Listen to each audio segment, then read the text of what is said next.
Afternoon's NASCAR Cup Series live commentary coverage from Watkins Glen International for this weekend's Go Bowling at the Glen. Wrapping up the NASCAR Xfinity NASCAR Truck Series races already this weekend. Wild action on the track. Some unfortunate news off the track. Obviously, we went off the air yesterday with Connor Zilisch. Ended up falling off of his race car, essentially, in the Victory Lane celebration. Didn't even get to interview him following the win of yesterday's race, so we were actually live when it happened. He will not be participating in today's race. It appears that he has broken his collarbone. I'm not sure what arm exactly. The fact of the matter is luckily he does not have any head injuries. So that's the furthest update on that. Obviously, when we went off of the stream yesterday, very somber, but good news to hear is that he is, awake, alert. Hopefully he can return before the end of the season, but with that kind of an injury, it's going to be very, very tough. The 87 team has withdrawn from the race today entirely, so we will have a 39-car field rather than the full 40-car field. So well wishes are with him, and hopefully he has a speedy recovery, can return back to his winning ways when he does get back behind the wheel of a stock car. As far as today's race goes, we'll have more on the pre-race prediction side of things following the NASCAR trivia that we're about to do here on NASCAR Sporkle.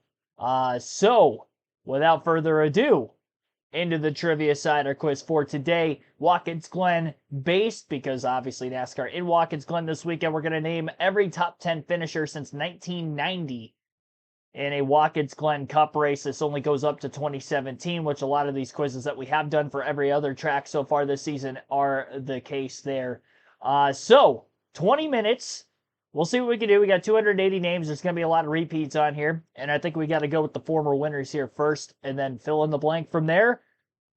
Try to do the best we can. We had yesterday trying to do the laps led during the practice and qualifying stream, and we actually got 87% of the quiz. I think there were 88 names, and we had 75 or 76. So we'll see what we can do here for this one. Former winners, we'll go Mark Martin first, just because he popped in my head for some reason. Jeff Gordon, he won a lot of races here. Tony Stewart, former winner. Kevin Harvick is a former winner. Pablo Montoya, Allmendinger, Ambrose, whoops. Denny Hamlin has a win here. Carl Edwards. Steve Park was 2000. Let's see. Rusty Wallace probably has... No, he does not. All right. Ernie Irvan? Ernie Irvan's got a win here. Ricky Rudd, I'm sure, does. Yep. Probably forgetting some 2010s that I missed. Hamlin was 2016. Kyle Busch. 2015 was Joey Logano. 2017 was Truex. Am I missing any other former winners? 96, 92. All right, let's see here. Allison win here in 92. No, okay, he did not.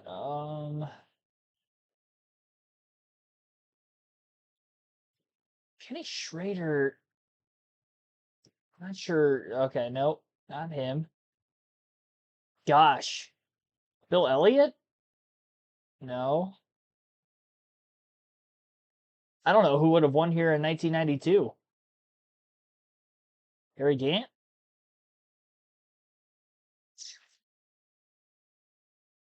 Don't Google it in the chat, but you can definitely help along. Trying to get all the winners here first before we fill in the blanks for the rest. 92. No way. I don't think Cool Wiki won here. Yeah. Just trying to... Kyle Petty? Okay, there we go. All right. Kyle Petty was a 92 winner. 96. Gosh, who would have won in 96? That I haven't named yet. That's the tough part. Jeff Bodine. There we go. All right. We got all the former winners. Let's go back to modern day first. So let's go 2010s, try to fill in the blanks here. Austin Dillon has never had a top 10 at Watkins Glen. I remember seeing that. I put him anyway, but Stenhouse I don't think has either. Busher have one This early in his career, no. Daniel Suarez in 2017, that was his best finish. Eric Jones is going to be on the list as well that year. Ryan Blaney. Bowman has not. Who was runner up to Truex that season?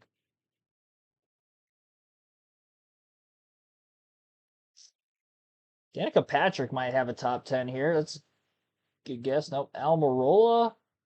No. Boyer, maybe? He was pretty good on the. Okay, Boyer 2017. Couple other years he was as well. I just put Newman on there. Runner up to Truex. All I remember is Truex winning that race. Who would have finished second to him? Truex dominated.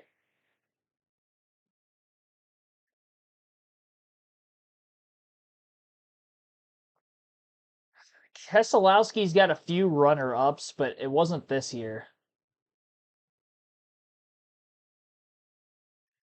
You gotta spell Keselowski. I'm spelling it wrong. Kes. Man, I was struggling there for a minute. That wasn't the runner-up in 2017, which I knew. Michael McDowell? Not on the list yet. Gosh. Runner-up in 2017.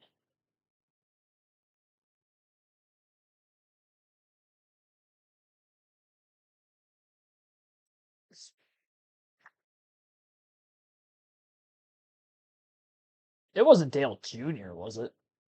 No. Kenseth? Okay, there we go. Got that. All right. So it was Kenseth. Got more from the 2010s here. Paul Menard ever get a top 10? No. We already got Boyer. Burton, maybe? Burton, 2010, 2011. Just put Waltrip. Casey Mears was maybe in the 2000s. Mark Martin. Oh, I already got Mark Martin. I'll just put Sterling Marlin on here too for whatever reason. Jamie McMurray, I'm sure, has got some. Whoops. McMurray. Jamie Mack.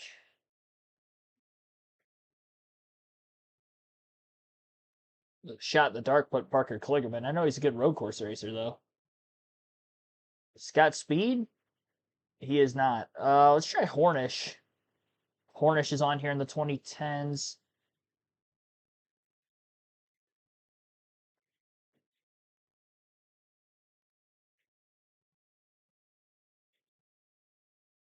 There's a lot from 2012 I'm still missing. I do have Stewart. I've got all the former winners. Greetings to everybody tuning in, by the way. Oh, I didn't put Jimmy Johnson yet, did I? Oh, wow. I was forgetting a former winner then. Why, yeah, that's strange.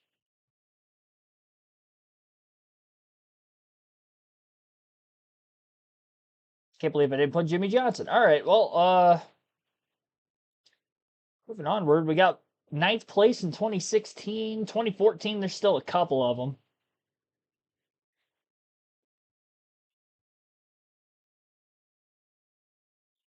No.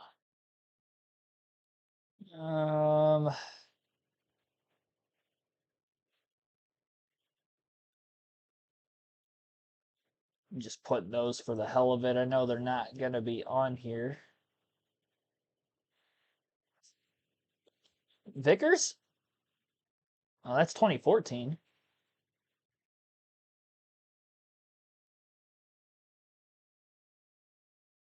David Reagan? Let's try David Gilliland.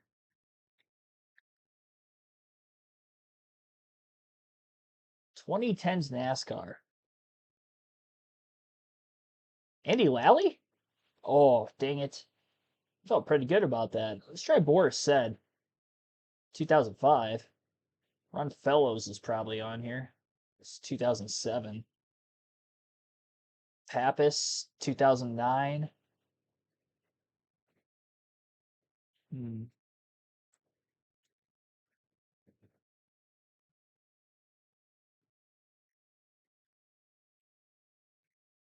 Who else am I missing from the 2010s? 2010s. Might have to skip that, come back. Try to get more from the 90s. Go Phil Parsons because he showed up yesterday. Nope. Wally Dallenbach, pretty good road course racer. Dallenbach's on here a ton. Rick Mast, not on here at all. Trickle, not on here at all. Derek Cope, maybe? Nope.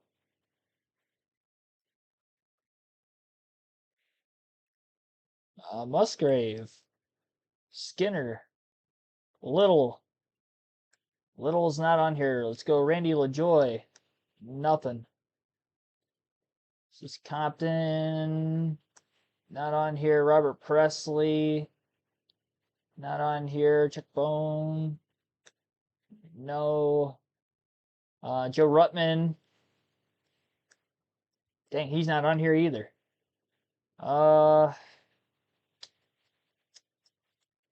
Kenny Irwin. He's not on here. I did put Ernie Irvin already.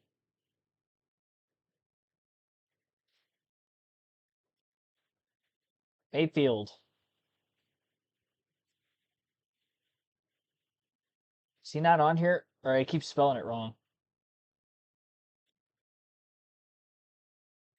There we go. Jeez. That was a struggle.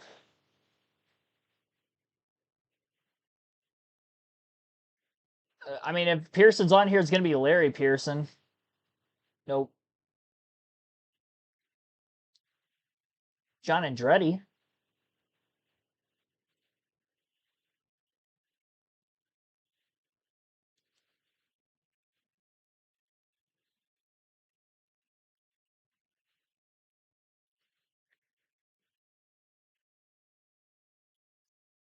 Bontes. Terry Bobby got 247 to 280.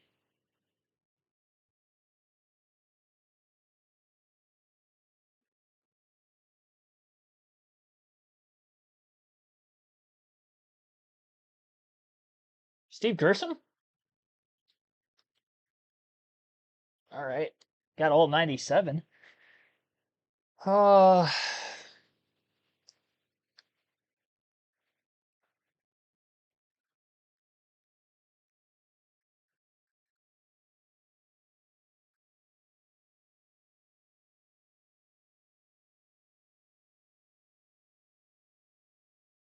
Herrera got Bodine. Jerry Nadeau, yeah. Nemechek. My spelling is off today. Ricky Craven? Okay. 95. Shepard.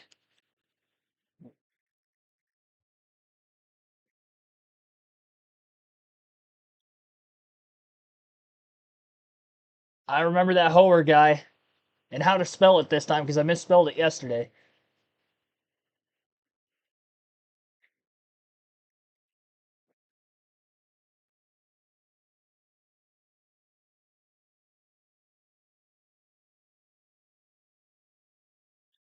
Oh, yeah, I didn't put Jarrett yet. Dale Jarrett, Elliott Sadler,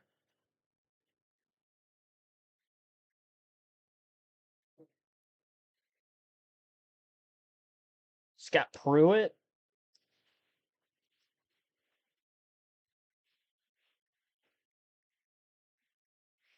269 of 280. We still got 7.5 minutes. Still missing quite a few from the 2000s and 2010s. 1990. Casey Kane. I did not put Casey Kane yet. Oh, he's not on here, though. That's surprising. Casey Kane never had a top 10 at Watkins Glen. How about Greg Biffle? He did.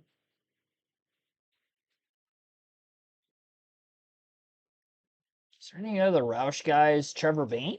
Okay. We're getting somewhere. We're still missing 4th in 2014, 9th in 2012, 9th in 98, one of them in 90, 91, 93. There's one name that I always forget on these lists, and I'm drawing a blank on him because I don't think I named him yet. Chat might have to help me out. If you're in the pre-race live streams every week, you'll know who I'm talking about. I lost the chat for a second.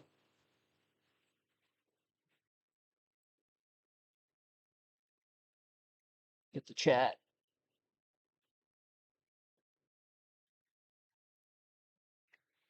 See if you guys have named anybody I haven't yet. Bobby Hamilton. He's not on the list, though.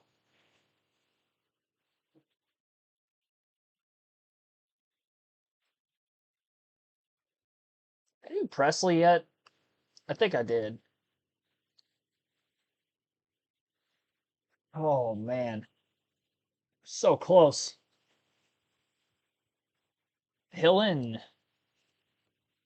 Not on here. There was a couple of road course ringers that were from IMSA in the 90s that were on the list yesterday, and outside of that Irv Hoer guy, I don't remember any of the other ones. That might be who we're missing for a few of those years in the early to mid 90s. 2010s. 2012, 2014. A top 5 in 2014. Regan Smith on here at all? Okay, Regan Smith 2012. You got 5 left.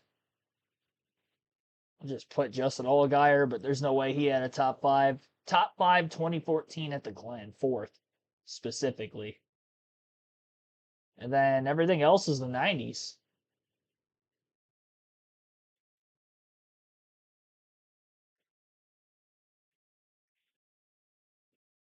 I did try Gillen already.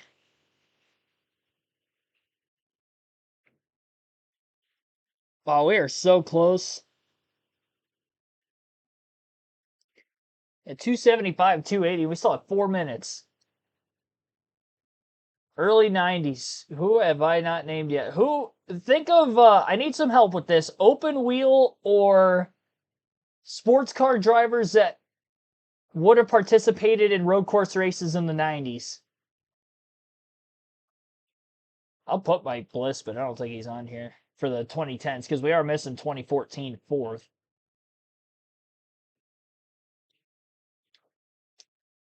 I'll put Ryan Hornaday real quick. Oh.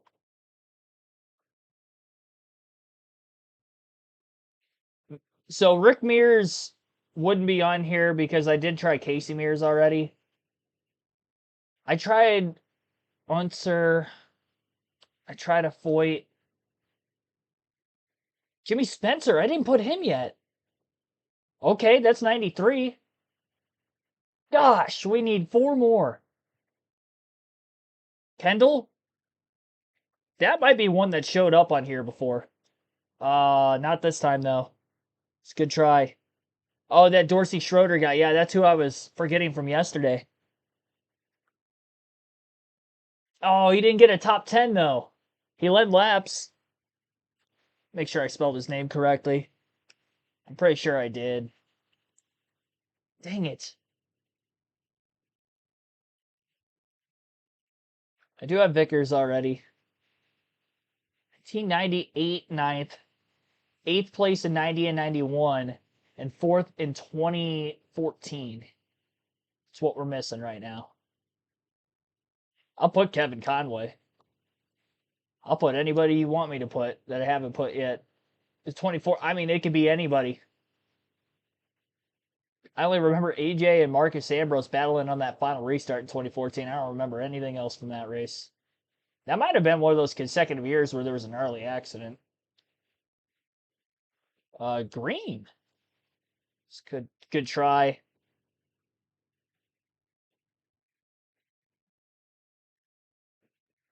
Green is not on here.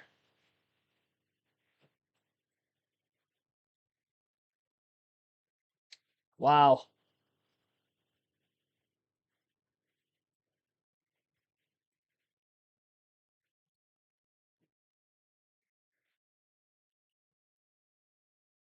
Minute and a half. I don't think we're going to get perfect. Unless it's the same guy for all the 90s, but I don't think it is.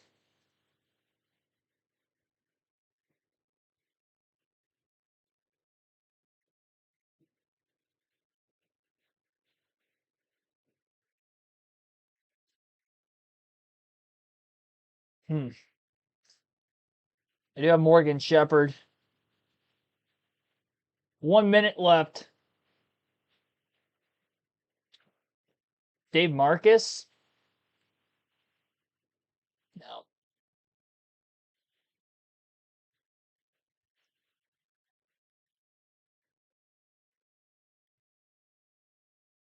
Yeah.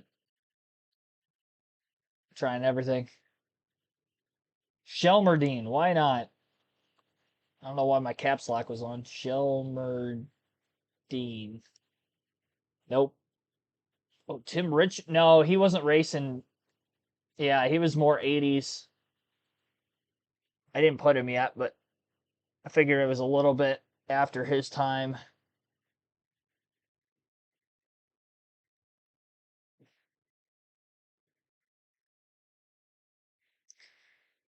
Well, Stephen Light maybe for 2014. We'll try Moffitt. No. It was Tommy Kendall. No. Oh, what? I must have spelled it with like one L or something. I swear I spelled it the same way. Somebody put it in the chat. Oh, yeah, I only spelled it with the one L. It was two L's. Oh, man. Hutch Strickland, I always forget. He was who I was thinking of earlier, too. Johnny Benson, I didn't throw his name in there yet. It was 2014. Kyle Larson. Oh, no. Oh, no, that's tough. That one's tough. I forgot about Kyle Larson. Rookie year was fourth in 2014. That one hurts. I mean, we were very close. Let's say I spelled Tommy Kendall correctly. We were 3 away. And usually I get Johnny Benson on these quizzes. And Hut Strickland was on the tip of my tongue earlier. And then I forgot Kyle. I completely skipped Kyle Larson. That would have been tough if that was the only one I missed. Oh my gosh. Wow. Yeah, we were extremely close to getting all 280 there. Well done. Well done, gang. We did good for ourselves. We were close, but we did a bang up job on that.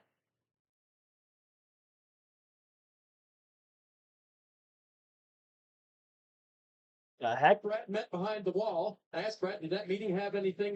Did you deliver your message to Carson? Did he get it? And Brett said, well, probably not. Keselowski impeded their qualifying lap first. I talked with crew chief Luke Lambert, who told me what Carson did was not even close to what the six did to us during qualifying. Luke also said, look, we've made our share of mistakes, but this was not our mistake. And in terms of the chat, they said we couldn't hear anything because Brad still had his helmet on. We'll see if this spills over into the race here this afternoon, Marty. I got to tell you, DJ, I mean, the list is growing of people mad at Carson Hocevar. If you were mentoring him, what would your advice be? I'd say, young man, you don't have to worry about the driving aspect of this. You've got all of that down pat. Think about the things that in the battles. Pick your battles here. You don't have to worry about some of these things, and there's no reason to make somebody like Brad Keselowski mad over something that small. I was trying to figure out what they were going over on the pre-race there. Apparently, Brad Keselowski and Carson Hocevar yesterday after qualifying nearly got into it. Keselowski was looking for Carson Hocevar, talking about him getting impeded on his qualifying lap, and Hocevar sounds like Hocevar did it in retaliation because he thought the 6 impeded his lap. So they must have, when they went back out in the group session, Hocevar must have just made sure he was going to impede Keselowski's lap somehow that they did. Hocevar qualified 8th, and Brad qualified 16th, so they're both up there in the top half of the field, but yeah, Brad was upset. I mean, he was running to Hocevar's pit box, essentially, where he was pitted for practice yesterday. That's insane. We got people getting mad at Hocevar in qualifying. I mean, this is a weekly theme at this point. Who wants to kick Carson Hocevar's ass this week? That's the roulette game that we play on a weekly basis here in the NASCAR Cup Series garage. All right, on to the Fantasy League. We'll highlight that real quick, and then we will go over the starting lineup for today's race. You can join our NASCAR Fantasy League on the NASCAR.com website or the NASCAR mobile app. Chance to win 2 tickets to any NASCAR race of your choosing the following season. If you win our regular season and or playoff championship, the name of the league is KRC League, KRC in all capital letters, space, capital L on league. So down in the chat, I just put it, KRC League. That is where you're going to want to join. And as you see, I'm on NASCAR.com right now. I just opened up another page. There'll be a fantasy tab. You click that, then Fantasy Live on the left side. So Fantasy Live, my team for this weekend, I've got Shane Van Gisbergen, Michael McDowell, Chris Buescher, Chase Briscoe, Christopher Bell, and Ryan Blaney. I kind of just put Blaney in the garage just because he is on the pole for the race today. He may stay out and get stage points if he doesn't have pace early, but because of the good qualifying effort, he should get a lot of stage points anyway, even if he was to pit, or at least a couple kind of in the back half if he's able to hold on for a top spot. Blaney's been a guy that goes for stage points on the road courses. Him and Denny Hamlin, I've noticed, like to stay out at the end of stage 1, stage 2 to get some points, and I think the good qualifying effort that the 12 team has this weekend with qualifying on the pole might lead to that if he doesn't feel like he could compete with the top dogs that did qualify well that are better on the road courses, like a McDowell, like an SVG, like a Buescher, Briscoe, all starting up in the top 5, even Bell starting in the top 10, has a road course win this season at COTA, and at he's got a couple of them. He's won at the Roval before, Daytona road course. Head-to-head matchups, Carson Hocevar versus Zane Smith. Give me Carson Hocevar. Got SVG to win today's race, so I have him beating Kyle Larson. William Byron over Ross Chastain. That's a toss-up, really, between those two, but I'm leaning on Byron because I would have probably put Byron on my team if I had more usages left for him, but I don't have any left, so I couldn't put Byron in the lineup. I would have put Byron in instead of Blaney is what I would have done. Chris Buescher, Michael McDowell. I've got Michael McDowell over Chris Buescher. That's another toss-up. I think they're both going to have great days. McDowell, though, has been a little bit better on the road courses this year. Buescher is the defending winner of this race, and he still gets good, consistent top 10 runs on road courses as well. So that's the fantasy team outlook for today. Taking Shane Van Gisbergen for the win, as I alluded to there briefly. I picked him to win every road course race through the summer that he ended up winning, so I'm just going to keep riding with him again this weekend. He doesn't seem to have quite the pace compared to the rest of the field, and an advantage of which, like he did at Sonoma, like he did at Mexico City, and like he did at Chicago for the street race, it does look like it's going to be a far more competitive battle today. So if it is a situation where he loses track position, I don't think he's going to get back to the front. That team's going to have to execute at max capacity in today's race, maintain themselves in the top 3 or so for the whole day if they're going to want a shot to win. I think if he gets, shuffled out of line on a restart, has any sort of a pit road blunder where he ends up back in 8th, 9th place, I don't think he recovers. We saw in the Xfinity race yesterday, he didn't really have that kind of speed compared to the rest of the field as well. This is kind of what we thought was going to happen SVG at Sonoma, where we go to a track where the field at regular runs every single year. They've got a lot of laps, a lot of veterans in the sport, know how to work around Sonoma Raceway, and SVG still put a beating on them. But here this weekend at Watkins Glen, it doesn't look like the case. So this is kind of what we thought was going to happen at Sonoma and Watkins Glen. Didn't happen at Sonoma, but it looks like it will happen here at the Glen today. So that is a quick update on who I think is going to run well for today's race. We'll highlight the point standings coming into this one as well. Regular season points battle. We have 4 drivers mathematically that could take the points lead at the end of the race today. William Byron took the lead right back away from Chase Elliott, who had it for a race after Elliott was able to finally top Byron. Byron had nearly 20 consecutive races that he was in the points lead for before Elliott took it for 1 week. Byron takes it right back. Byron won. This is a track he's won at twice before. Same goes for Byron. Should be fun to watch. Another driver's won here twice before. Kyle Larson in third. Hamlin, a former Watkins Glen winner back in 2016, is fourth in points, minus 51, and then minus 45 for Larson. Minus 86 for Bell, and Reddick is minus 97. Blaney minus 105 are the long shots for the regular season title. I think it's pretty much between those top 4, though, as we have 3 races to go in the regular season. We'll see who will be on top at the end of today's race for that side of things. On to the playoff standing side now. We have 13 different drivers who have won a race so far this season, and of those 13 drivers, that would include Denny Hamlin with 4 wins, 3 wins apiece for Kyle Larson, Christopher Bell, and Shane Van Gisbergen, and then 2 wins after last week for William Byron, 1 win apiece for Chase Elliott, Ryan Blaney, Chase Briscoe, Bubba Wallace, Joey Logano, Ross Chastain, Austin Cindric, and Josh Berry. That leaves 3 drivers above the cut line with 3 races to go in the regular season. Those drivers would be Tyler Reddick plus 122, Alex Bowman plus 63, and Chris Buescher plus 23. Buescher's gap was 42 points over Priest going into last week's race at Iowa, so Priest nearly cut that in half. Great week for him. A lot of stage points, decent finish. Buescher had some troubles early and not a lot of stage points. Kyle Busch minus 73 points below the cut line. Probably in a must-win situation for everybody outside of Priest, if I had to guess. Gibbs minus 87. AJ Allmendinger minus 118. AJ, former winner at the racetrack. Ty Gibbs has been very good on road courses this season. Kyle Busch qualified top 5.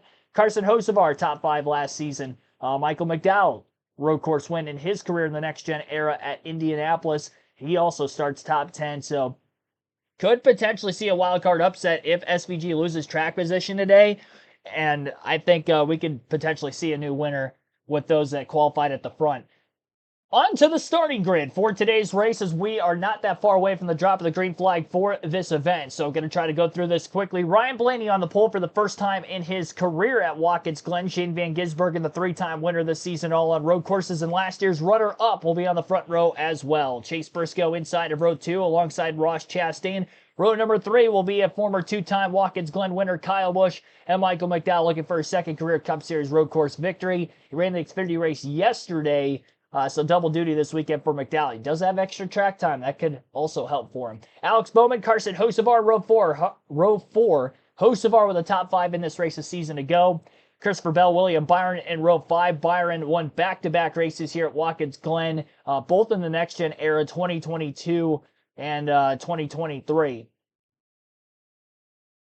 Joey Logano, the 2015 winner of the race, will start on the inside of row number 6 alongside last year's winner, Chris Buescher. Austin Cindric, Ty Gibbs make up row 7. Bubba Wallace, and 3-time Watkins Glen runner-up, but never a winner here, Brad Keselowski. Ryan Preece, AJ Allmendinger, the 2014 Watkins Glen winner in row 9. Row 10 will be Daniel Suarez and the 2-time Glen winner, Chase Elliott.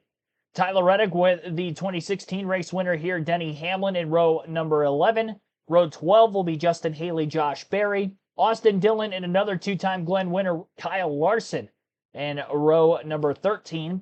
Row 14, Todd Gilliland and Riley Herbst, who makes his Watkins Glen debut today. Eric Jones with 1 career top 5 at the track on the inside of row number 15 alongside his teammate John Hunter Nemechek. And row 16 will be Ty Dillon, Zane Smith.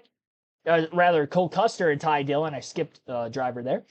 Zane Smith and Ricky Stenhouse Jr. row 17. Row 18 for Noah Gregson, Cody Ware. Catherine Legg making her debut at Watkins Glen, and J.J. Yaley, who's making his first start here with the next-gen car. And Josh Bilicki, another driver to pull in double duty this weekend, was a part of that violent crash yesterday. The big one, if you will, in between turns 5 and 6. So good thing he is healthy, ready to go for today. Speaking of healthy, again, we covered it at the very top of the stream, but Connor Zilic out of today's race. The 87 Trackhouse team has pulled their entry They did qualify 25th for this event yesterday, but obviously following the post-race incident with Connor Zilic, I shouldn't even say incident, just mishap. And Victory Lane, it looked like he had slipped on his window net while climbing from his car to celebrate. Landed hard on the concrete or pavement down below. Good news is he doesn't have any head injuries of that nature. The bad news is broken collarbone for Connor Zilic, so he is going to be out for the foreseeable future.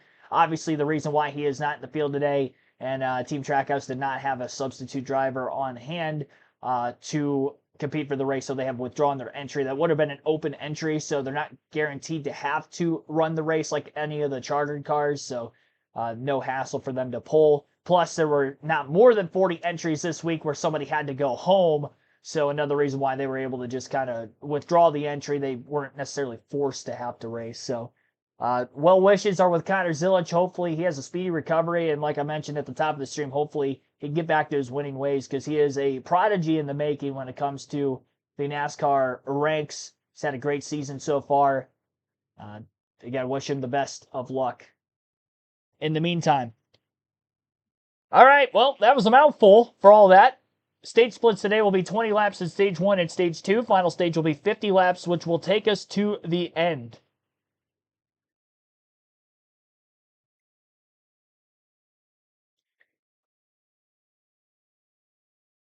One of the shorter races for the NASCAR Cup Series season here around this 2.45-mile road course. Shout outs to those of you watching who I haven't given shout outs yet today, but obviously we're helping play along in the fantasy, obviously in the fantasy league, if you are in the fantasy league, but also with the NASCAR Sporkle trivia we did prior to the start of the race. Dean Tate, Bam Hall, Terry Lewis, Bond 1771, JTH, Billy Kramer, Patrick Shadley, JoJo, Joe Rochester, Solomon Lee, Frank Powers, another JoJo, Duddlebug 5, Wade, Mike G, and many others. Welcome into the stream. Hopefully I got everybody. AJ Summers, welcome to the stream as well.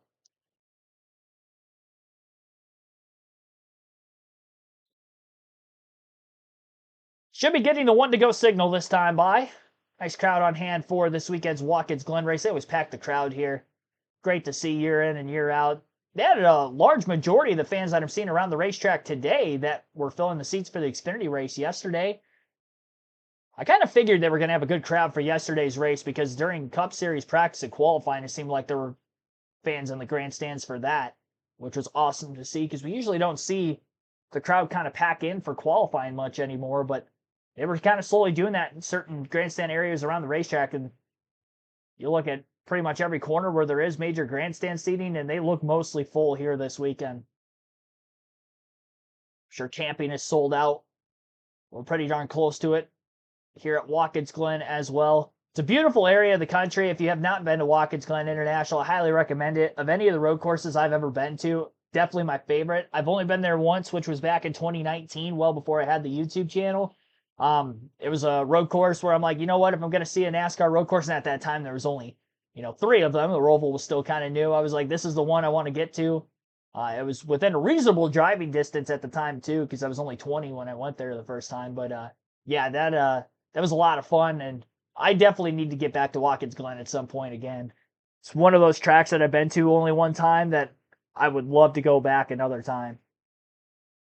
You could see most of the racetrack from where I was sitting on the front stretch grandstands that day as well. I was sitting kind of high enough up. You could see everything, obviously, on the front straightaway, turn 1. You could see them go through the S's. The only area of the track you really couldn't see them was the bus stop, but then coming out of the carousel in turn 5, you could see them faintly there. They would disappear with all the trees on the straightaway that they're currently on right now between 5 and 6. Once they got out of 6, you could see all of 7. I mean, there was very, very few moments. Again, the bus stop out of the S's, that straightaway out of the S's into the bus stop, I couldn't see from the front stretch grandstands. And then the straightaway between 5 and 6, I couldn't see. But everything else you could see from the front stretch grandstands if you sit high enough up. So, which is very rare, because most road courses you can't see that much of the action like you can with Watkins Glen. So a lot of fun. It's a good race that day, and hopefully we have a good race today as well. Green flag is in the air. Ryan Blaney, the control car, elects the inside for the start. We're underway in the Go Bowling at the Glen 2025 edition. The drag race into the first turn is won by Ryan Blaney as SVG sits in line directly behind him. Couple drivers locking their brakes up, and 3 wide around Chase Elliott, who is on the outside of that. Middle of the pack, he'll let go of his positioning and kind of dive back in line. Through the S's, Ryan Blaney still holds on in front of Shane Van Gisbergen, who tried the over-under move out of the first turn into turn 2, couldn't make the pass. SVG had a huge advantage in qualifying yesterday. It looked like in the bus stop compared to every other driver. And you could see him gain so much time on entry on Blaney because he's all over the back bumper through that set of corners. Chase Briscoe finished runner-up to SVG in the last road course race at Sonoma. Sits in third after another great qualifying effort. He's been on a hot streak in qualifying throughout the summer. And going for it early on today. Best chance to maybe pass Shane Van Gisbergen as well. He is in a bit of traffic behind Ryan Blaney and not with the clean air. And we'll see how long this 12 car can hold on.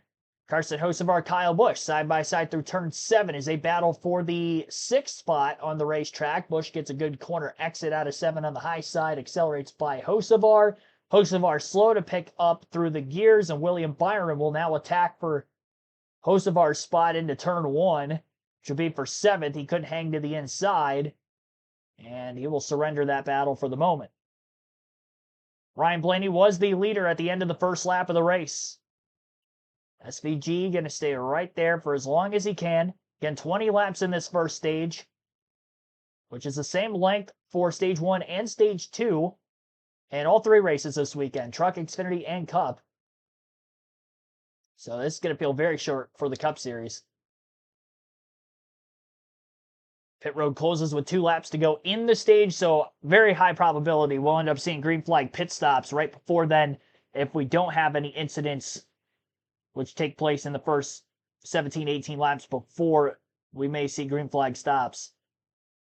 And anywhere between a 2 to a 3 stop strategy for today's race. Some teams may try to stretch the fuel on 2 stops, and others will try to go with the 3 stop strategy, which is pitting before the end or at the end of stage 1, stage 2, and then at some point during stage 3. Fuel window going to be just over 30 laps, so it's possible to make it on 2 stops.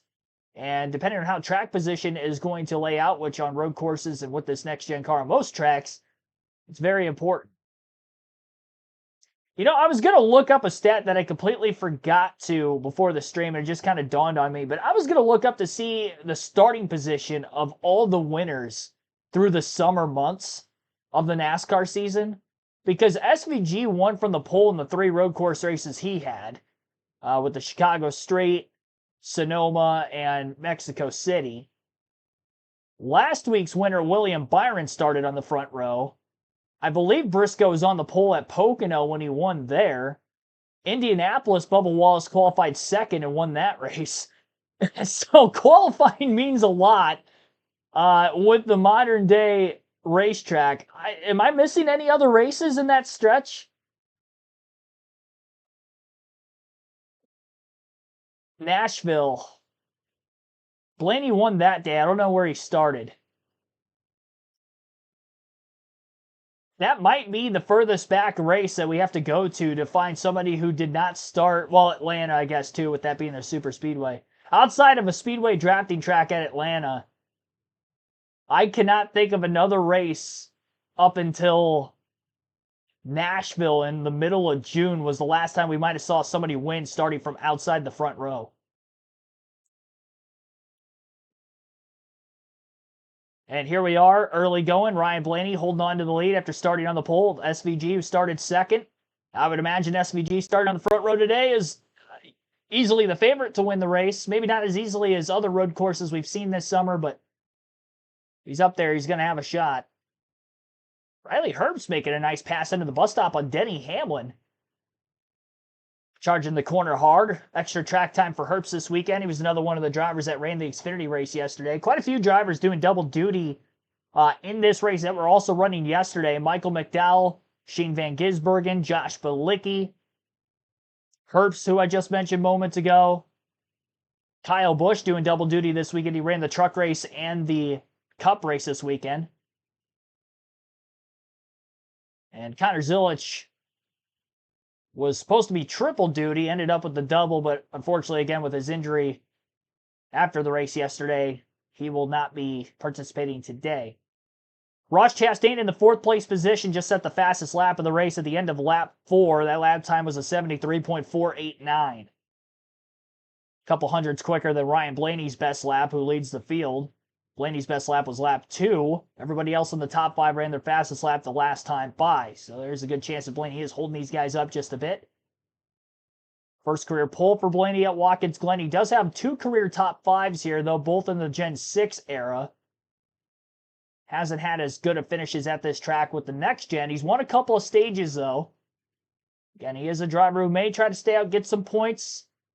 He's very close to 5th in the regular season standings, where stage points could come in handy. He could pick up a couple there, maybe get a playoff point or 2 for winning a stage or 2. That could be the strategy for that 12th team today. I would not be shocked if they go out and do that again. Though if they hold on to the lead all the way to that point, I don't think he's going to stay out. I think if SVG gets by him, pulls away by a lot, Blaney starts losing positions as the stage goes on, I think he stays out, gets the stage points. But if he can maintain in the lead, I think they're going to go on the race winning strategy. Blaney does have 1 career road course win, which was 2018 at the Roval. Kyle Larson is around. I believe that's turn 1. Qualified 27th for the race. Started 26th with the Zilich injury. Moved up a spot there, but worst qualifying effort for Kyle Larson in his NASCAR Cup Series career. Now, I don't know if that was just at Watkins Glen or if that was anywhere. They weren't specific on that yesterday post-qualifying on the broadcast, but I did hear that stat line drop. So if it is a wrong stat line, it is not my fault. I blame USA Network and their coverage for qualifying yesterday. I think Marty Snyder was the one who said it. Looked like he just locked up the front tires. There was no contact for Larson. Austin Dillon was behind him, but just lost it on his own, stepping over the edge. We've seen Larson do before, but with a car that is struggling as bad as he has been struggling for this weekend, speed, grip, whatever the case is, struggle continues for the 5 team, and he's now back to last place in 39th as he had to let the entire field pass by him before he was able to get back in the racing line. We do stay green after that spin. Ryan Blaney's keeping a little bit of distance between himself and Shane Van Gisbergen right now, about a half a second lead. They're pulling away from Chase Briscoe on back. Briscoe's 1.2 seconds back in 3rd, 1.7 seconds to Ross Chastain in 4th, and Michael McDowell 2.1 seconds off the lead, rounding out the top 5. Kyle Larson now on to pit road. Tech Chevrolet of Shane Van Gisbergen. Dave, tell us more about Larson. He's made it to his pit stall, Lee. Can he bring the car to a stop? Gingerly, yes, he does. And you mentioned last week at Iowa, Cliff Daniel told me they've got that car home. It was destroyed in so many ways. But again, this weekend, mechanical issues for them. Steve, what would be your checklist as you hear the driver complaining about brakes? Well, it's clear to me looking at just the helmets. If those aren't the normal tire changes, those little mechanics going over there right now, reading his radio, he says he can pump the brake pedal up and get a pedal, but then when he steps on it, it slowly decreases like you're bleeding the brakes. That tells me they have some sort of fluid leak. It's not just air in the system, so that's what I'd be looking for, Dave. Much like these crew members are doing right now, looking underneath the hood, see if there's any fluid on either of the calipers. Nothing obvious, but this is going to be hard to diagnose. It's probably a day ender, at least to be competitive for the 5. Well, there you have it. Brake failure for Kyle Larson, or at least loss of brake pressure, enough so that he spun out going into turn 1. Had a hard time trying to come to a complete stop in his pit box. Was able to get the car stopped, luckily, and now the team goes to work underneath the hood of the race car trying to diagnose the issue. We'll see if Larson can return to the race. He's already obviously fallen off of the lead lap, and it might be an early end of the day for the 5 team, who is in contention for the regular season title. Again, 3rd in points, minus 45 coming into the day, and they are backing Larson's car down pit road. Looks like he will be headed to the garage area. Tough day for Larson to start things off, but if there's anything we know is that Cliff Daniels and that 5 team will go to work and they will do their best to get Kyle Larson out there before the end of the race, pick up any positions from anybody else who may drop out between now and then. We've seen a lot of DNFs already this weekend from the truck and Xfinity race, so a lot of mechanical issues in the truck race on Friday nights, and obviously already a mechanical issue for one driver here today in the Cup race. Xfinity race, a lot of the drivers who DNF'd yesterday were involved in that giant wreck in the late going of the race. A couple other incidences that might have taken place in stage 3 as well, but maybe looking like the truck race all over again with mechanical issues left and right. We already have one in the first 10 laps of the race. A lot of heavy hitters in that race were having issues, and obviously the same early on today. Larson, 2-time Watkins Glen winner, and now behind the pit wall. So 12 laps to go at stage 1. Ryan Blaney has led them all so far. His lead is still 0.6 over Shane Van Gisbergen. Chase Briscoe 3rd, Ross Chastain 4th, Michael McDowell rounds out the top. Alex Bowman 8th, Christopher Bell 9th, and Chris Buescher rounds out the rest of the top 10.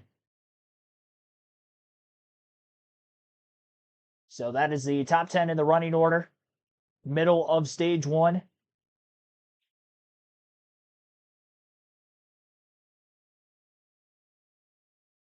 It's insane the difference between, trying to manage tires, not abuse your equipment in the race versus qualifying, because the qualifying lap, that was the pole time for Ryan Blaney yesterday, I believe was a 71.9 or a high 71.8.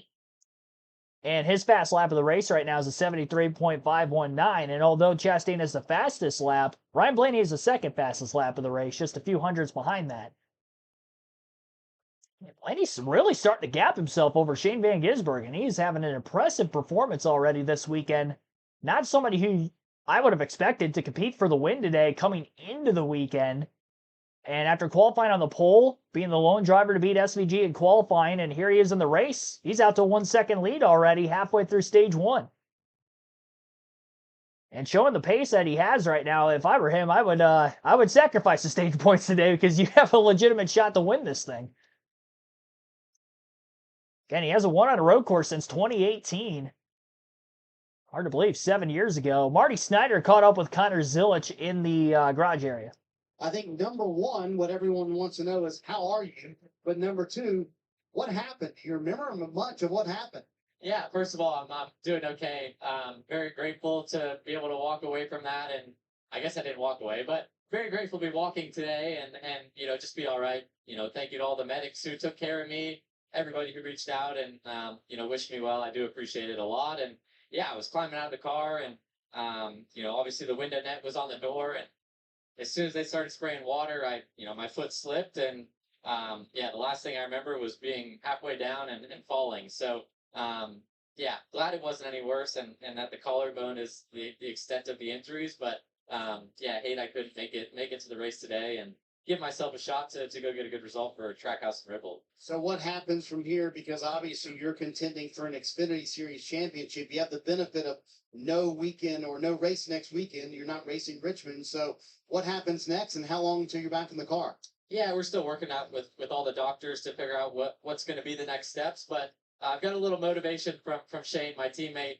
He had a plate put in and raced the weekend after. So I don't know if I'll be that quick, but hopefully my young bones will heal fast and I'll be able to get back in it as soon as possible. It's fantastic to see you back. Thank you, Marty. I appreciate it. All right, Connor Zilisch at the track, Lee, and hanging out with everybody, talking with folks in the garage area. So cool to see him back after the incident, after the race yesterday. Not just a legitimate shot to win the championship this year, but the regular season title. He's leading the point standings even after missing a race earlier this season due to injury after a crash in the Xfinity finale or final lap at Talladega.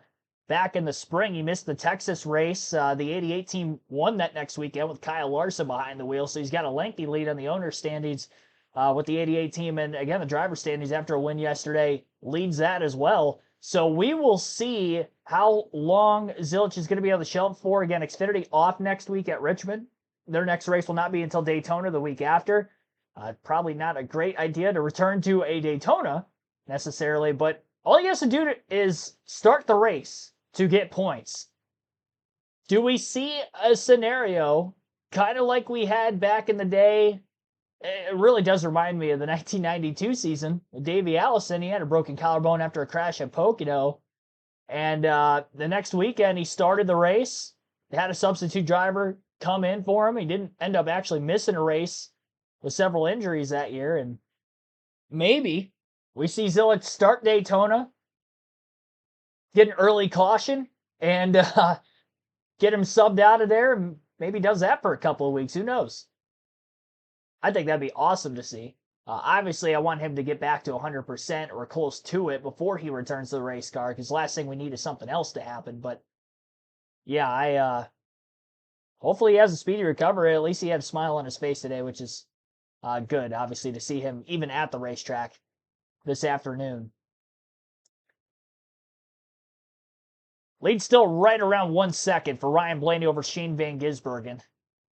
And the gap back to third is 3.2 seconds over Chase Briscoe, 3.5 now to Ross Chastain in fourth, and a 4.2 second lead to Michael McDowell in fifth. Might see some green flag pit stops starting up around lap 17. 16 at the earliest, and we're at lap 14 now at the start-finish line for the current race leader. Sure to hit the like button if you haven't done so yet. Our goal will be to get to 50 likes on today's live commentary stream. We are currently at 29 in the early going. Subscribe for more NASCAR content like this every NASCAR race weekend. We have NASCAR Craftsman Truck Series, Xfinity Series, Cup Series action, Cup practice and qualifying on top of the races every weekend here on KRC. Even the races I've gone to in person this year, we've done live commentary for the Xfinity truck races leading to the Cup, and then I end up going to the Cup race. But there's some sort of content on the channel here at these live commentary streams every week.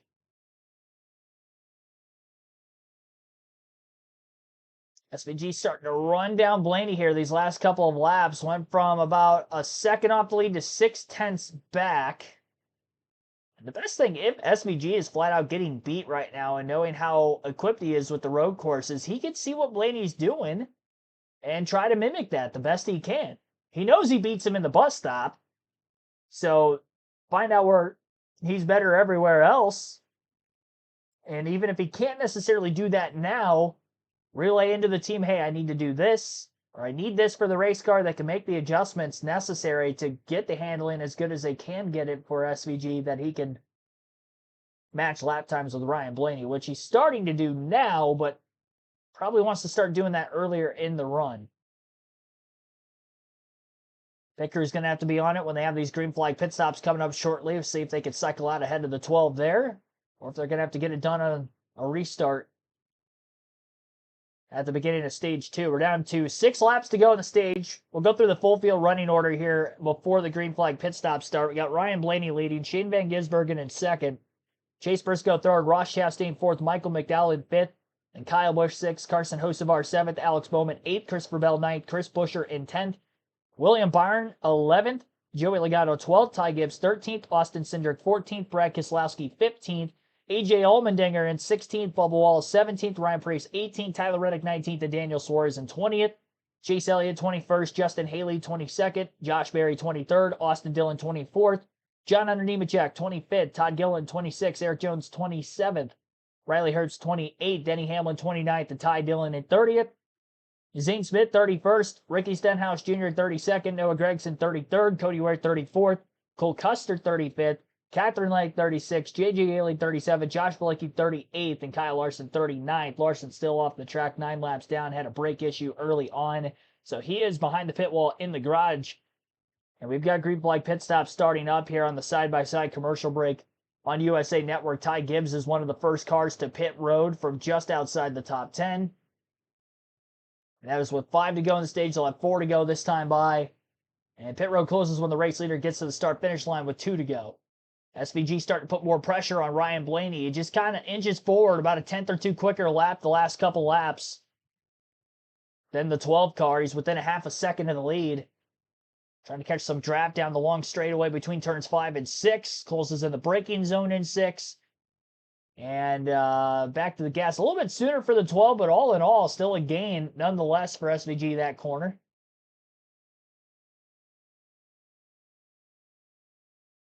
Four laps left in the stage, and here comes Chase Briscoe, Ross Chastain into the pits now from 3rd and 4th place. We'll see if anybody else follows. Christopher Bell, William Byron also in from the top 10. Austin Cindric is in the pits. Bubba Wallace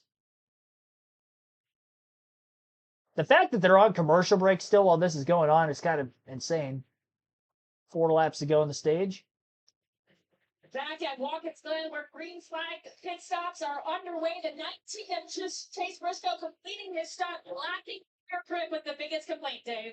Ross Chastain had a top 4 qualifying run. Car is pretty good here. In fact, they told him he was getting better, especially into turn 1 every lap. So working on his craft, a very fast Chevy this afternoon for Ross. Lap or 2 earlier than expected with 4 to go. Normally we see 3 to go. I think the strategy to this is to get new tires, get a little clean air, and try to run a fast lap. But also, if we get a yellow, then your pit stop is already done. We'll see if Blaney or SVG pit this time around. They could run really a whole another lap because they'll get 3 to go here. As the leader, they could close pit road with 2 to go. So leaders stay on the racetrack. No surprise. They'll pit this time. So I would imagine the leaders will pit. Really, the only question for me is who doesn't pit, whether Buescher, Bowman, Preece are going for points. You see McDowell on pit road, Mark. With the first pit stop on pit road, McDowell hits for some changes here. She's a little bit lazy on the turn and too frail on exit. Kyle Busch, you saw him go a little bit long in his pit stop. They had to back him up just a little bit. He's really good for the Essex, but he struggles on the bus stop, especially on the exit of the bus stop. And boy, Kyle Busch, the thing that's under caution, they're going to lose a lot of track position here with that pit stop. Oh, man. Oh, right through the box. You see the wheels turn. Did a nice job committing. The crew did a good job getting the air hoses out of the way. So minimum time loss for a pretty big mistake. You see, he's a few car lengths behind McDowell. Just going to have to let the whole thing blend to see what he really gives up. Well, there's one right there. There's Bell. There comes Byron. And as we saw over the opening 16 laps, just how hard it is to pass today here at the Glen.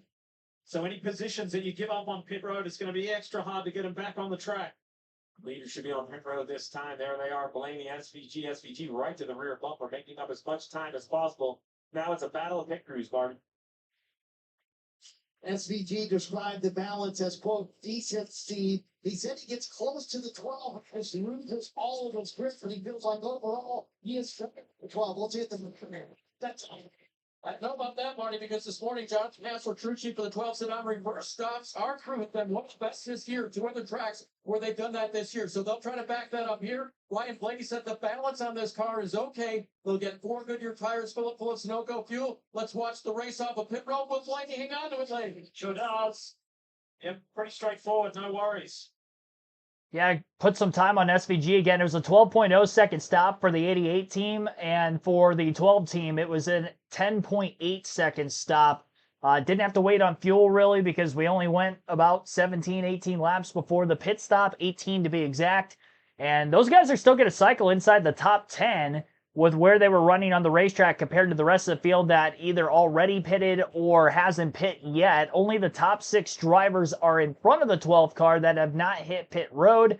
Chris Buescher is now the new race leader, and he's got about a 1.5 second advantage over Alex Bowman, Ryan Preece, and Chase Elliott. No surprise that Buescher, Bowman, and Preece are staying out. They're all in the bubble right now for the playoffs. Buescher just on the inside. Same for Bowman. Preece, first driver out, so he's just trying to match them as much as he can in this first stage. Chase Elliott going for the regular season title on that of William Byron, so that's why he's staying out to try to get points. Byron pitted, so Byron will not get any stage points. Chase Elliott kind of in a league of his own right now in 4th. He's quite a ways off the top 3, but he's got a couple seconds over Nemechek in 5th. So looking at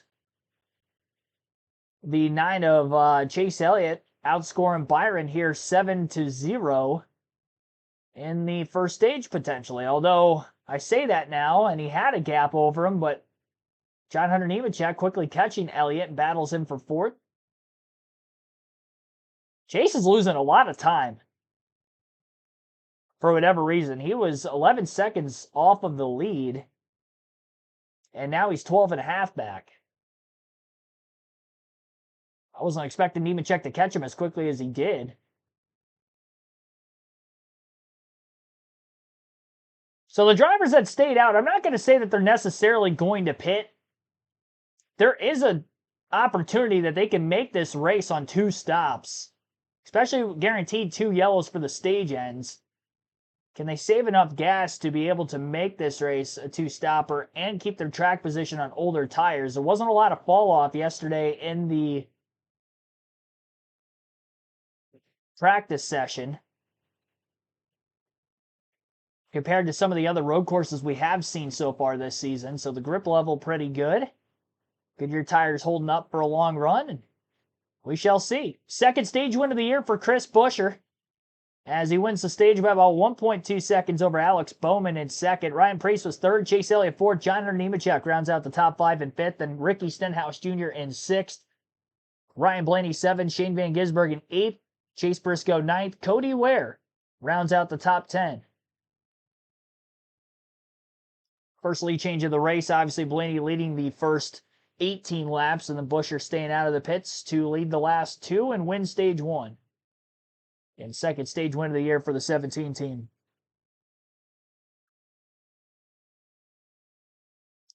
Never forget, NBC equals nothing but commercials. And well, yeah, there you go. Even on USA Network, though. We're on cable today.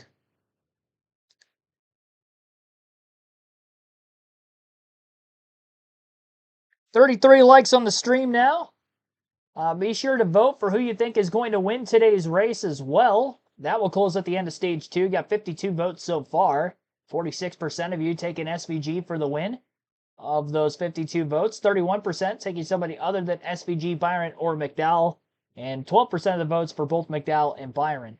Those were kind of my top three for coming into the race today. But wasn't on that list. Ryan Blaney looks to have pacing of Shane Van Gisbergen. Is there a chance he was holding him up too much late in the stage, which is where SVG really capitalizes on the very long runs?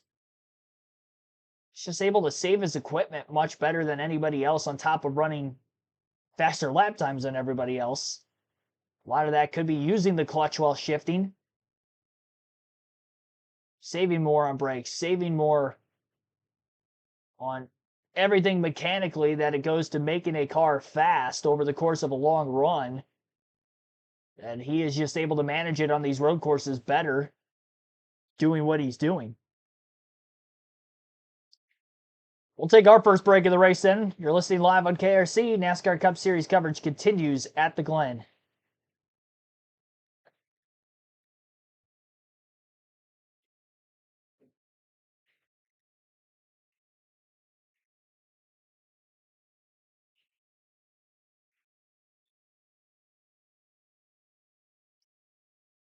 So rapid start to this race. 20 laps of the first stage go caution free.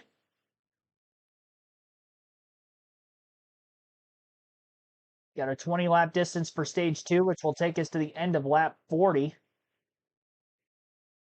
And of the drivers who stayed out in those top six positions, how many will stay out again? And then pit middle of the stage, trying to make this race on two stops versus sacrificing their track position now. I think if Buescher pits, it might bring more in behind him. If he stays out, I think a lot of these guys maybe stay out as well, of those top six. And it'll be interesting to see, although tires haven't meant a whole lot, can Blaney and SVG get through this traffic quick enough?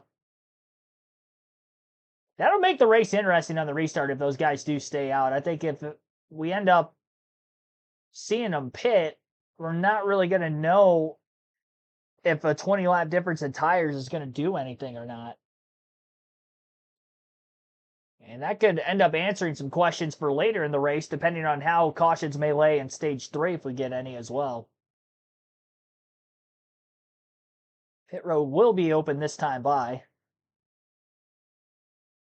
Larson's still in the garage area. This is where the 5 car has remained. They changed the brake lines. They asked Kyle to pump the brakes to see if there were any leaks in the system, and crew chief Cliff Daniels radioed back and we said, nope, we're going to do it again. We have a seal issue, so we'll have to try that again in a few minutes. Steve, you know this, painful to try to fix something like this in the middle of a race, and you've got to get it right. Yeah, it's painful, and there's going to be a lot of discussions. We talk a lot about just the size, the number of men and women in all these organizations. It's for quality control to try to avoid issues like this. Now, for the 5 of Kyle Larson, who's already won 3 races on the season, you know, he can look back and say, well, if you're going to have this issue, now's a great time. But What aren't they going to learn about this Goodyear tire that we'll see at the Roval? What aren't they going to be able to do? Could they score some points?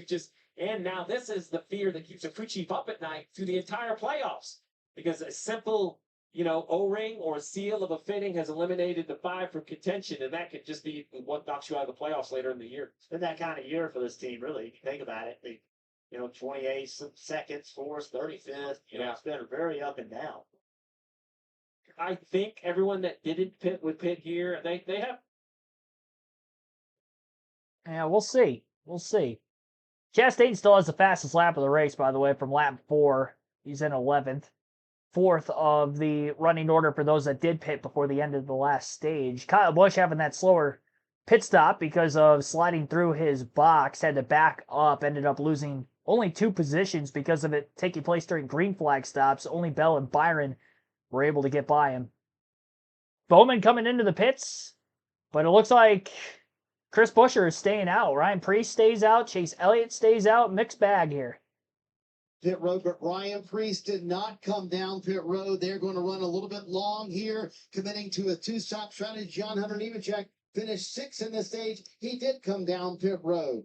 Alex Bowman on pit road in front of you, Kim. Yeah, actually, talking about Chris Buescher, they debated the option to try and use track position and clean air or pit be 25th on the restart, ultimately deciding to stay out. He asked, how many laps would I have to go? They said 17, it's a big ask. 4 laps without calling, they would be in a better spot in the final stage. Dave. Alex Bowman off of pit road now, 4 tires and fuel. This car has been good all weekend long, and they believe that this was the time to pit. He needed some stability through the S's and some overall rear grip. That stability through the S's is important. Fastest part of the racetrack, a good place to pick up time. Only 3 cars yet. All right, so there you have it. There's some of the pit road updates. Both the RFK Fords of Buescher and Preece stay out on the same strategy. They'll be 1st and 2nd on the restart. Chase Elliott also stayed out, will be in 3rd. Interesting that Elliott and Bowman, being teammates, did not go in the same strategy there. Bowman pitted. Again, Elliott stayed out. So Blaney, who has led the most laps so far, started on the pole, will be 4th. SVG, who started front row, stayed 2nd place with Blaney. Right behind him, the entire stretch of stage 1 before the green flag stops, will be in 5th. For the race start. We'll wait for our leaderboard to shake up once the race leader gets to the start-finish line this time around, and I'll let you know of the top dozen or so leading into the start of stage 2. Used to always refer to Watkins Glen as being the Finger Lakes region. Didn't hear it recently. Only been there once since I can recall. Yeah, they the only time I heard them mention it at all this weekend, I think it was right at the beginning of practice and qualifying. Like, as I was starting my stream, I had the audio on right before I started the stream, and that's how Marty Snyder introduced the fans to the broadcast. Welcome to the Finger Lakes region, Watkins Glen International, yada, yada, yada, yada. That's the only time I've heard them mention that all weekend. But they did mention it at least once, or at least Marty Snyder did.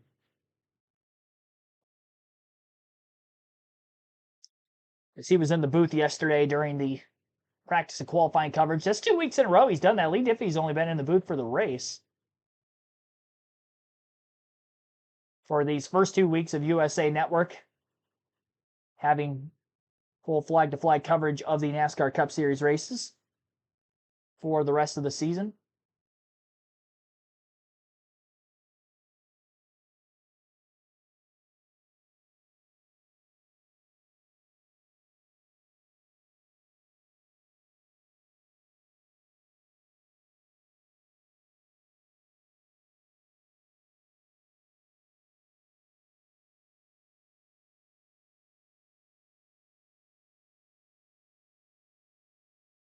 So we're looking at Chris Buescher, Ryan Preece probably going to be on the front row. Then you got Chase Elliott, Ryan Blaney behind them.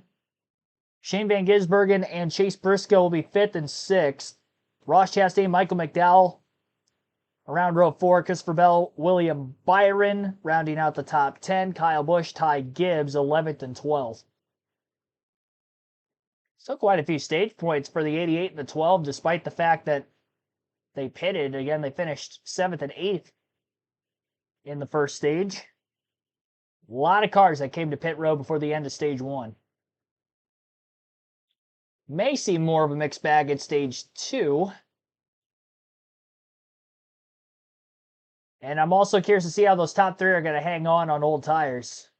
Buescher, Priest, and Elliott.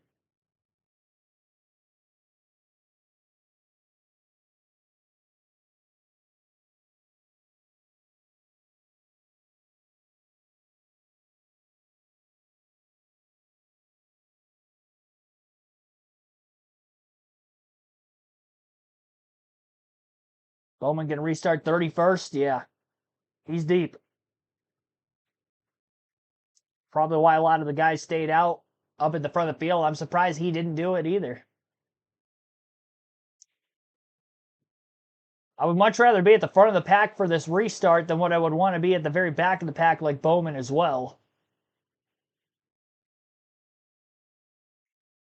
So trying to make it on 2 pit stops versus 3 is the strategy for Buescher, Priest, Elliott, which is why they stayed out. Everybody else hit pit road. Of those that tried to get the stage points or at least stayed out because they might have been too far back in the running order to pit, they would have lost a lap. Buescher inside of row 1 for this next restart. Priest on the outside. Again, altered restart zone in between turns 6 and 7 on the race course. Keep the field from bunching together and having less incident chances down into turn 1. Seen that on a lot of road courses in recent years where NASCAR tries to mitigate that by moving the restart zone before what would be the final corner on the racetrack. Chicago Street Race is one of them. I believe they moved it back at COTA as well.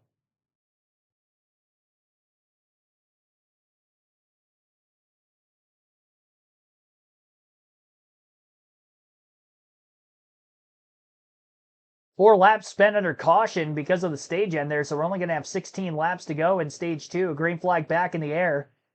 Not a great restart on the inside of row 2 for Chase Elliott. He struggled to get going on those old tires. He gets split 3 wide middle by SVG and Ryan Blaney. Blaney going to be in the outside and Van Gisbergen down low. Well, the top 2 get out ahead, and it's Ryan Priest, who's on the outside of row 1, who will come away with the race lead. Van Gisbergen blows the first turn trying to clear Elliott, made slight contact with Blaney. They're still door-to-door for 3rd place into the S's. And they're stuck in line right behind Chris Buescher, who is on the older tires in front of the rest of the leaders who are on fresh tires. Chase Elliott, who was in 3rd, dropped back 4 spots to 7th. 3 wide again. Blaney and SVG as they split by the 17 into the bus stop. Blaney going to have to duck in line behind Van Gisbergen, and SVG up to 2nd. Gets through the traffic just a little bit better than the 12. Buescher's still going backwards. Now he's got Briscoe underneath him into turn 5. Chastain hot on the heels behind both cars, looking to also slip by. Priest holds on to the lead for now. Big block out of turn 5 on Shane Van Gisbergen. Down the next straightaway into 6, SVG looks to the inside. Going to try to clear him, and he does.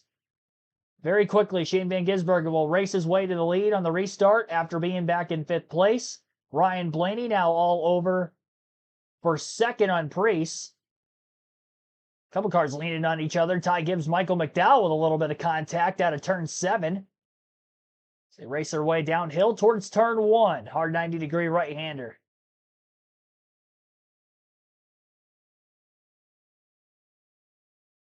Brake lockups into the first turn. Car still scattering for position, being extra aggressive on the restarts. There wasn't a lot of passing that was going on the longer that green flag run went out, so high opportunity to gain maybe multiple positions here. And also the defensive mechanism of not wanting to lose multiple positions. We see these restarts so aggressive because of that. Byron in the bus stop closes on Briscoe. Chastain did get by the 17 at the end of the last lap for a spot. Chastain moves Priest up the track into turn 5. A little bump and run. And Buescher maybe going to slip underneath his teammate up out of the exit of turn 5. They're door-to-door. Right in front of Byron, Busch, and a few others that they're stacking up. Priest barely holding on in front of Buescher. Kyle Busch dive bombs underneath the 17 on the inside of 6. He'll be outside of 7. He'll get a better drive off. He'll be able to clear him. And now he'll probably look to the inside on Priest going into the first turn. Kyle Busch getting through traffic pretty well. qualified 5th, fell back, had a slow pit stop during the green flag stops, actually restarted just outside the top 10, picked up a couple spots back and then some, and now Busch is up into 5th place as he clears Preece out of turn 1, Byron clear for 6th, and McDowell, the next car in line to try to get by the 60. SVG with a 1 second lead over Ryan Blaney at the front of the field, 2.1 seconds to Chase Briscoe in 3rd, 2.3 seconds to Ross Chastain in 4th, Kyle Busch 4 seconds off the lead, rounding out the top 5 in 5th. And then Ryan Preece has fallen back a bit. It's William Byron in 6th, 4.5 seconds back.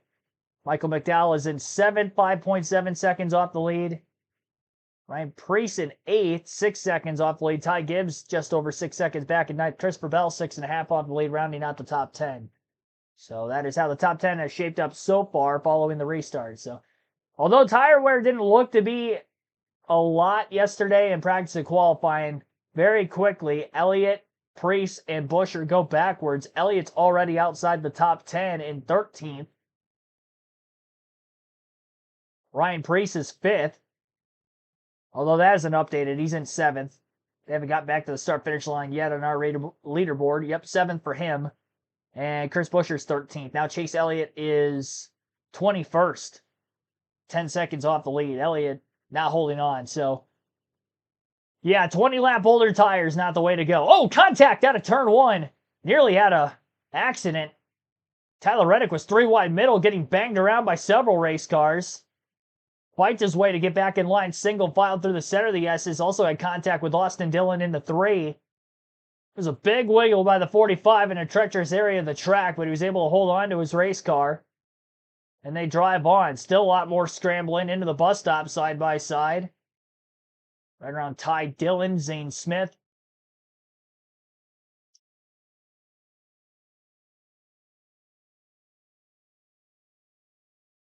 Josh Berry gets sideways and around goes Berry.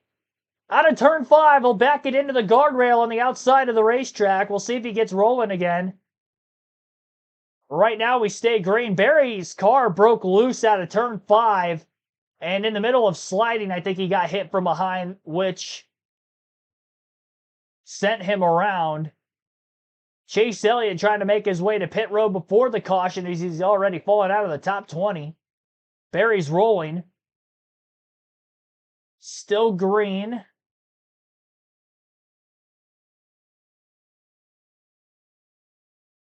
Yet Elliott has made his way into the pits. Josh Berry just getting into turn 6.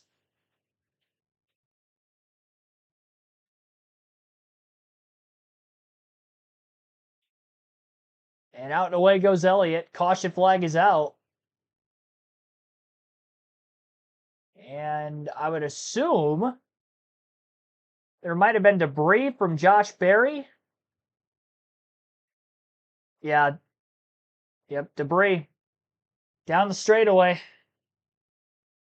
As he was leaving the scene of the accident. I guess he did get a little contact before he got loose. Ty Dillon was on his back bumper. I think Chase Elliott having a slow pace on the older tires through the center of the carousel in turn 5 caused for Berry to not be able to run the corner as hard, and then he got hit from behind by Ty Dillon, who was trying to go with the normal pace, and the contact ended up sending Berry around. Dillon barely sneaks by. Josh Berry backs it into the outside wall pretty hard. Luckily, nobody else was collected, and we have our first caution of the race. So Chase on pit road before the caution. I don't think we're going to see a ton of pit stops here. At least for those at the very front of the pack. I mean, he was going to have to come to pit road anyway, so I can understand why they pitted at that time. And I would also assume that we'll probably end up seeing Preece and Buescher onto pit road during the yellow.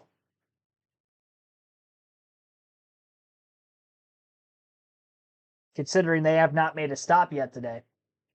Lap 30 of 90 here in this race. lap 10 rather, in stage 2 out of 20.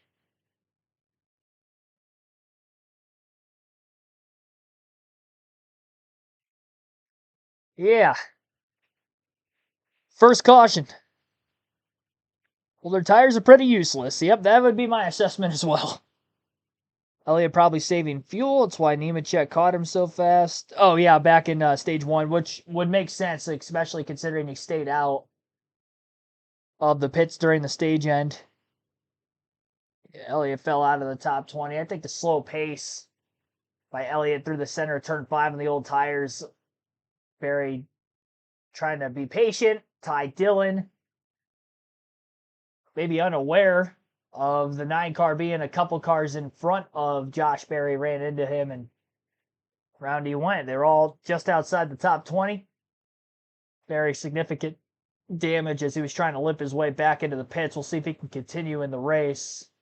Stan had a great run of things on the road courses in his young NASCAR Cup career. Seems to get in incidences quite often, that being Josh Berry. And this one, another one of those trends, although it wasn't necessarily all his fault, but not going to have a great finish result.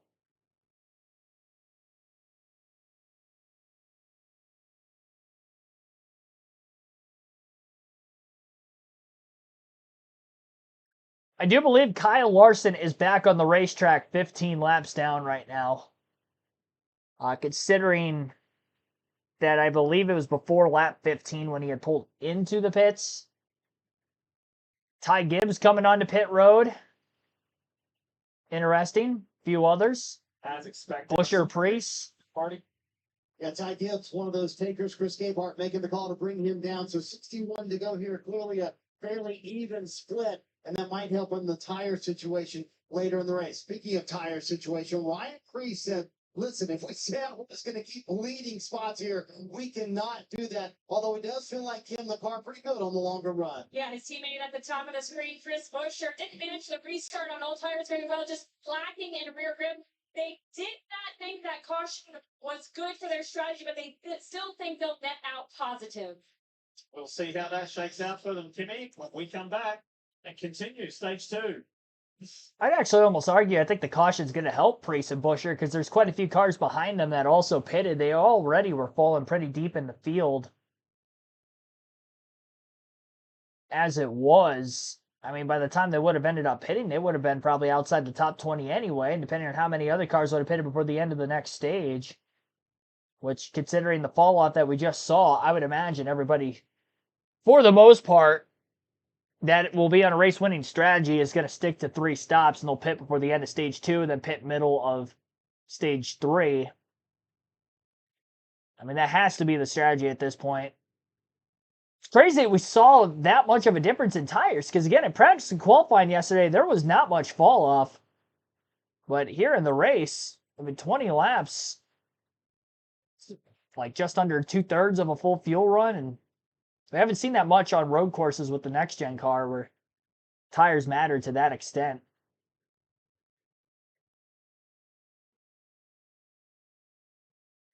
Not sure what the track conditions were yesterday to today. It looks about the same. Hardly any clouds in the sky. Temperature-wise, maybe there's a little bit more warmer weather today than what there was yesterday, but I can't imagine it'd be by much.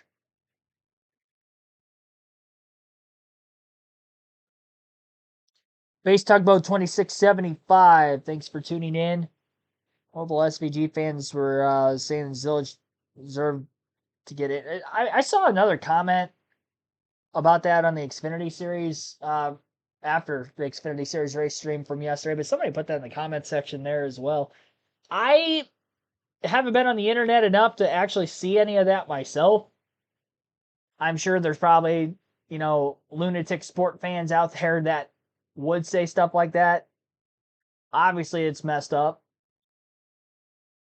Like any sane person would tell you that, sports are the last thing that matter when it comes to personal health and well-being of another person.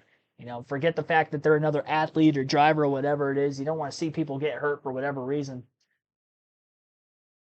Quick caution cleanup following the Barry incident. Green flag back in the air as they come back from commercial. SVG Ryan Blaney on the front row for the restart. Blaney on the outside, SVG on the inside. Blaney holds strong with Van Gisbergen up off the exit of turn 1. SVG running a little bit wide, and that's going to force Blaney to have to lift and duck in line. Glad he didn't just stay in the gas and hook him in the right rear like Austin Hill did yesterday, so we stay racing. That's what you're supposed to do when you're put in that uncompromised position. Lift, get out of line, surrender the battle, live to fight another day. And there we have it, Ryan Blaney in second place.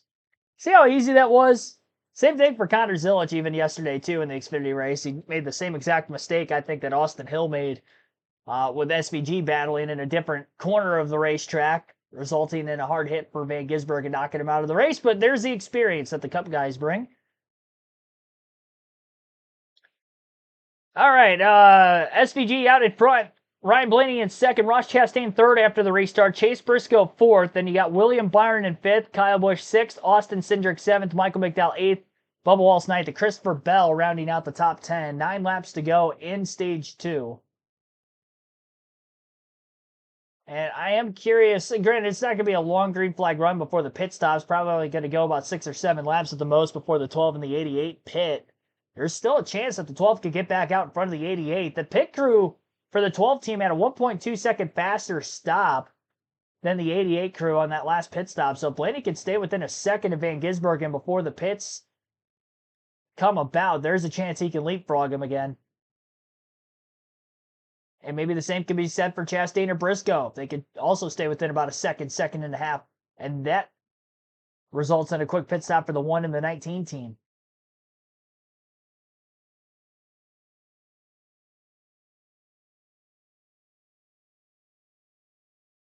Current points as they run have Buescher and Priest 21 points apart from one another, about the same as what it came into the day. Reddick still over 100 points to the good, and Bowman still over 60. So that hasn't changed much with where they are currently running. Again, that would factor in that they would finish in the positions that they are running right now in stage 2, but especially with these road courses and knowing that the stage points have not been awarded yet, we don't know who's staying out to get stage points and who isn't. So I'd imagine we'll have more cars stay out of the pits now when you consider the fact that a lot of them pitted during the caution. A lot of drivers in the back half of the field pitted during that last yellow, and I think that's where you're going to see the most shakeup. I don't think SVG and Ryan Blaney are going to finish in the top 10 in the stage pitting before the end of stage 2 like they did in stage 1. I think we're going to see a lot more stay out, fields more congested together because we're only going to have a shorter green flag run to the end of the stage, only 6-7 laps before pit stops instead of the full 20 like we did back at stage 1 as well. Blaney still only half a second off the lead. Chastain 0.8 back in third, 1.6 seconds to Chase Briscoe in fourth. I don't think Briscoe's got the pace of the guys in front of him. He might have been holding Chastain up back in stage 1 because Briscoe was in third right in front of Chastain all the way through that stage, and they were both losing time. Chastain's keeping up with the 12 and the 88, but the 19 clearly isn't. And now the 19's holding up Kyle Busch and everybody else behind him. We'll see if Busch can maybe make a pounce and have a pathway to get to fourth. Busch pitted before the end of the last stage. He was not going for points today. And because of the stage points with Chris Buescher, last driver in the playoffs, going for the stage win, 10 points to 0 over Busch, and only puts Busch in even more of a must-win situation here these last 3 races of the regular season. Now, it is worth noting, Richmond last year, Austin Dillon won an RCR. So you can't count the RCR boys out of that race by any means because of that. 2, Kyle Busch finished runner-up at Daytona in the summer race last season. So that's another race, and we've seen RCR pull together some really good runs on the super speedways with this next-gen car. They are by no means out of any sort of a must-win situation, and Kyle Busch today having a good day thus far. Mistakes maybe happen for drivers in front of him. He's right there. He's in 5th, qualified 5th. He's been quick all weekend. And we've seen Busch have good runs on road courses with the next-gen car, even with RCR as well. Reddick had won a few races at RCR in that number 8 as well before Busch had stepped into it. Busch led the most laps at COTA earlier this season, had a top 5 run that day. But we did see quite a bit of tire fall off, and that's maybe working out well for him here today as well. Cutting a commercial with 5 laps to go in the stage again, just like they did back in stage 1. So it looks like we'll probably end up having some pit stops during the commercial. We'll go through the full field running order then while that's going on. SVG is in the lead. Ryan Blaney, again, still about 6/10 back in second. Ross Chastain, 9/10 back in third. And Chase Briscoe is fourth. Kyle Busch, fifth. William Byron in sixth. Seventh is Austin Cindric. Bubba Wallace, eighth. Christopher Bell, ninth. Joey Logano, 10th. Carson Hocevar in 11th. AJ Allmendinger, 12th. Brad Keselowski, 13th. Eric Jones, 14th. Ty Dillon, 15th.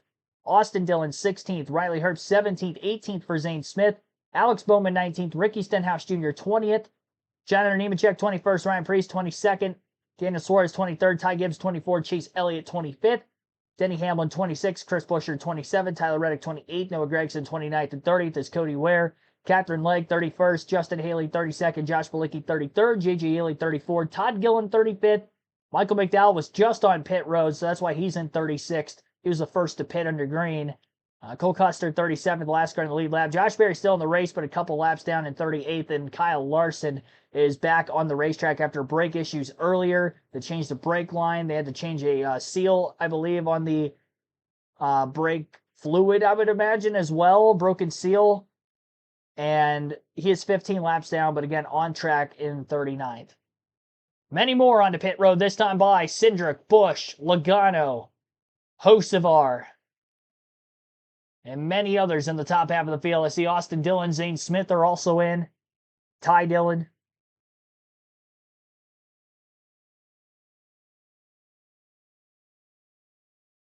Off and away goes Cindric, Logano. We have 4 to go in the stage, so 2 more laps until pit road closes yet.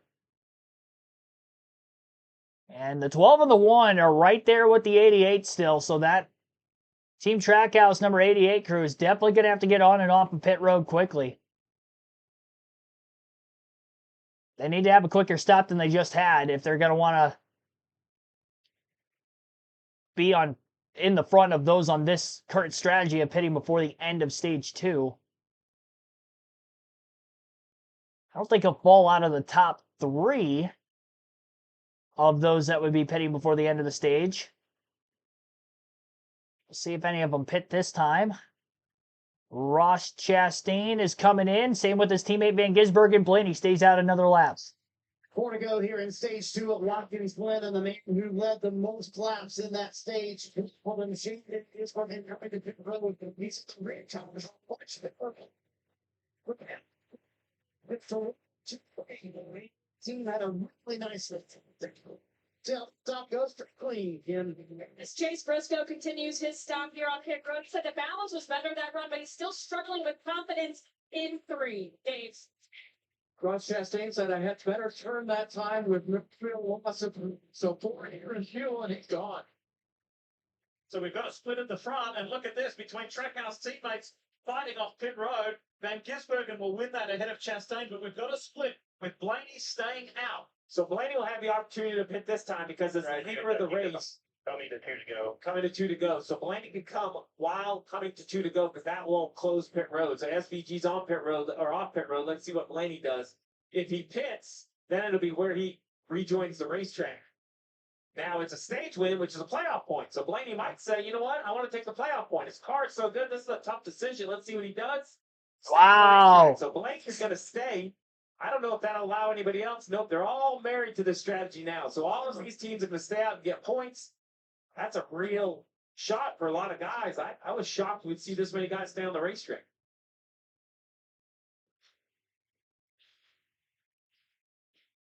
Dave. So that points battle is interesting. I did talk to Jonathan Hassler about that this morning. He said, yeah, we can gain some on the 25 and the 20 cars. So we need to stack some points if we can, when we can. It appears this is one of those times. And the 5 because Larson's out. Also further back in the pack, remember the battle between Alex Bowman, Chris Buescher, Ryan Preece. Alex Bowman pitted kind of in a traditional way. The other guys stayed out. Well, look what has happened because of that. Alex Bowman in 8th. None of those other guys are in position to get points. So if this stage ends like it looks like it will, Alex Bowman will get points. Those other 2 will not. It's like it was stacked up in front of Buescher. Preece is in 11th. Yeah, Preece did a nice job. So when you look at his teammate, Chris Buescher's back in 15th. Here's Alex Bowman. on this the mix, right? Because Bowman's trying to hold off to 43, 47. The 60 right there with that bright blue hood is now to the inside of it. I think that's Rodney Hurst. Is that the correct monster car? Too many monster cars out there on the racetrack. Need to keep them all straight today. If you don't think a point matters, watch this battle. Oh, no, I'm sorry. That's Ty Gibb with the fresh tires back there. Remember, he hit it under the last yellow. Look at this pushing and shoving. One to go in this stage, presented by Credit One Bank. Look at And this. it is wild. Coming off turn one, heading to the S's. Look at this madness. Oh, boy. Eric Jones, hang on to it. It's in the grass. Great job. I thought that was going to be guardrail for sure for the 43 of Jones. And as he gets it gathered back up, the racing continues at the end of the backstretch. Yeah, you did. You got slammed out of the line, no doubt. Ryan Priest now at 11. Can he pick up that one spot to get a pull? A bar fight going on right now for that final stage point. Chase Elliott just outside the top 10. Save. Oh, hard crash. Nemechek into the wall. Turn 5. Caution is out. Carousel. I saw the smoke, but you can't tell if it's like tire lockup or what it is. First it was Eric Jones, and now his teammate. It's a bad lap for Legacy Motor Club. So there is the end of stage 2, and the pole man, Ryan Blaney, grabs maximum points. Have a look a little further. Who else is going to grab points? We've been telling you a lot about Bowman. Alex is going to grab 7, and Ryan Priest indeed does grab 1 stage point. That was a nice comeback. Look what happened here. Teammate on teammate. A little hip and shoulder out into the grass. But then what happens to John Hunter Nemechek later on? Yeah, the 42 gets into the S's and just cannonballs his teammate. The 43 unhappy. But somebody else got the 42. Look at the camera. He's not going to make it. Oh, man. Man, hard to tell what happened there. Contact already made. It was out of the bus stop. We'll have to see exactly what happened to the 42. Yeah, interesting that Ryan Blaney is going to stay out of the pits here entirely, win the stage. I mentioned at the beginning of the race I could see him doing that, but as the race was going on, I didn't think he was going to because he's had pace to keep up with Shane Van Gisbergen all day. But going off strategy, well, on their strategy, going off of the 88 and the 1 strategy, and most of the others that pitted before the end of the last stage, Blaney staying out allowed for quite a few others to also stay out behind him. Now we'll have to see, do they pit now or do they end up getting the track position back? I don't know. I mean, if they pit now, it really is a head scratcher for me because I think they took this 12 team out of a shot to win. There was a chance he was going to cycle out in front of the 88. I don't think Van Gisbergen had a quick pit stop because Chastain was a second back, was basically side by side off a pit road with him. And Blaney was still in between those 2 spots. Big head scratcher there, and as a Ryan Blaney fan, I don't like the call. But Ryan Blaney wins stage 2. William Byron second in the stage. Christopher Bell third. AJ Allmendinger fourth, and Brad Keselowski fifth. Riley Herbst 6th. Alex Bowman 7th. Ricky Stenhouse Jr. 8th. Ty Gibbs 9th. And Ryan Preece rounds out the top 10. 6th stage win of the year for Blaney this season. Byron getting 9 regular season points. Chase Elliott had 7 in stage 1. They're battling for the regular season championship with one another. They're 18 points apart coming into the day, so that's probably why Byron stayed out, knowing he lost 7 points in the first stage. Elliott no stage points in stage 2, so Byron actually outscores Elliott by 2 stage points today through the first 2 stages. So that gap will be 20 points going into stage 3. So basically, for Elliott to take the points lead at the end of the race today, he'll have to be within 20 or be 20 points or more, 20 positions or more ahead of William Byron at the end of the race. For those of you keeping an eye on that regular season championship battle.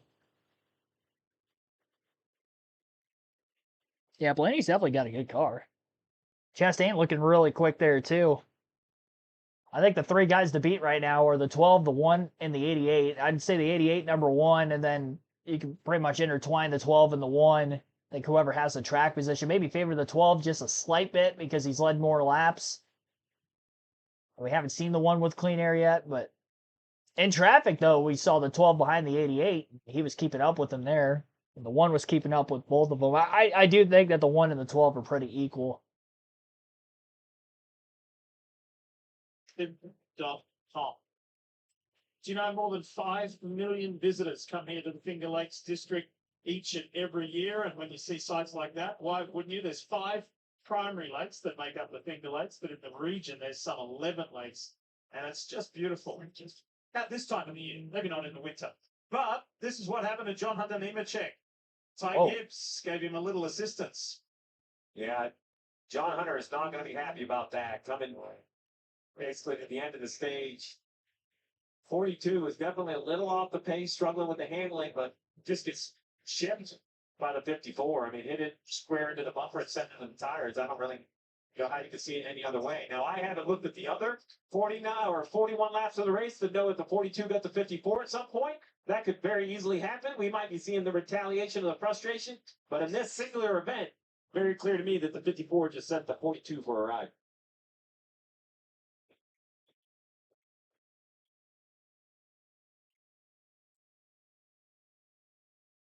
Getting to that point in the year, Jeff. Well, we talk about it, how aggressive it is in today's racing, today's NASCAR, and the high speeds of this racetrack, which has been consistent since the day we first came here. Contact in that corner, it will send you around. It's almost impossible to control the race car.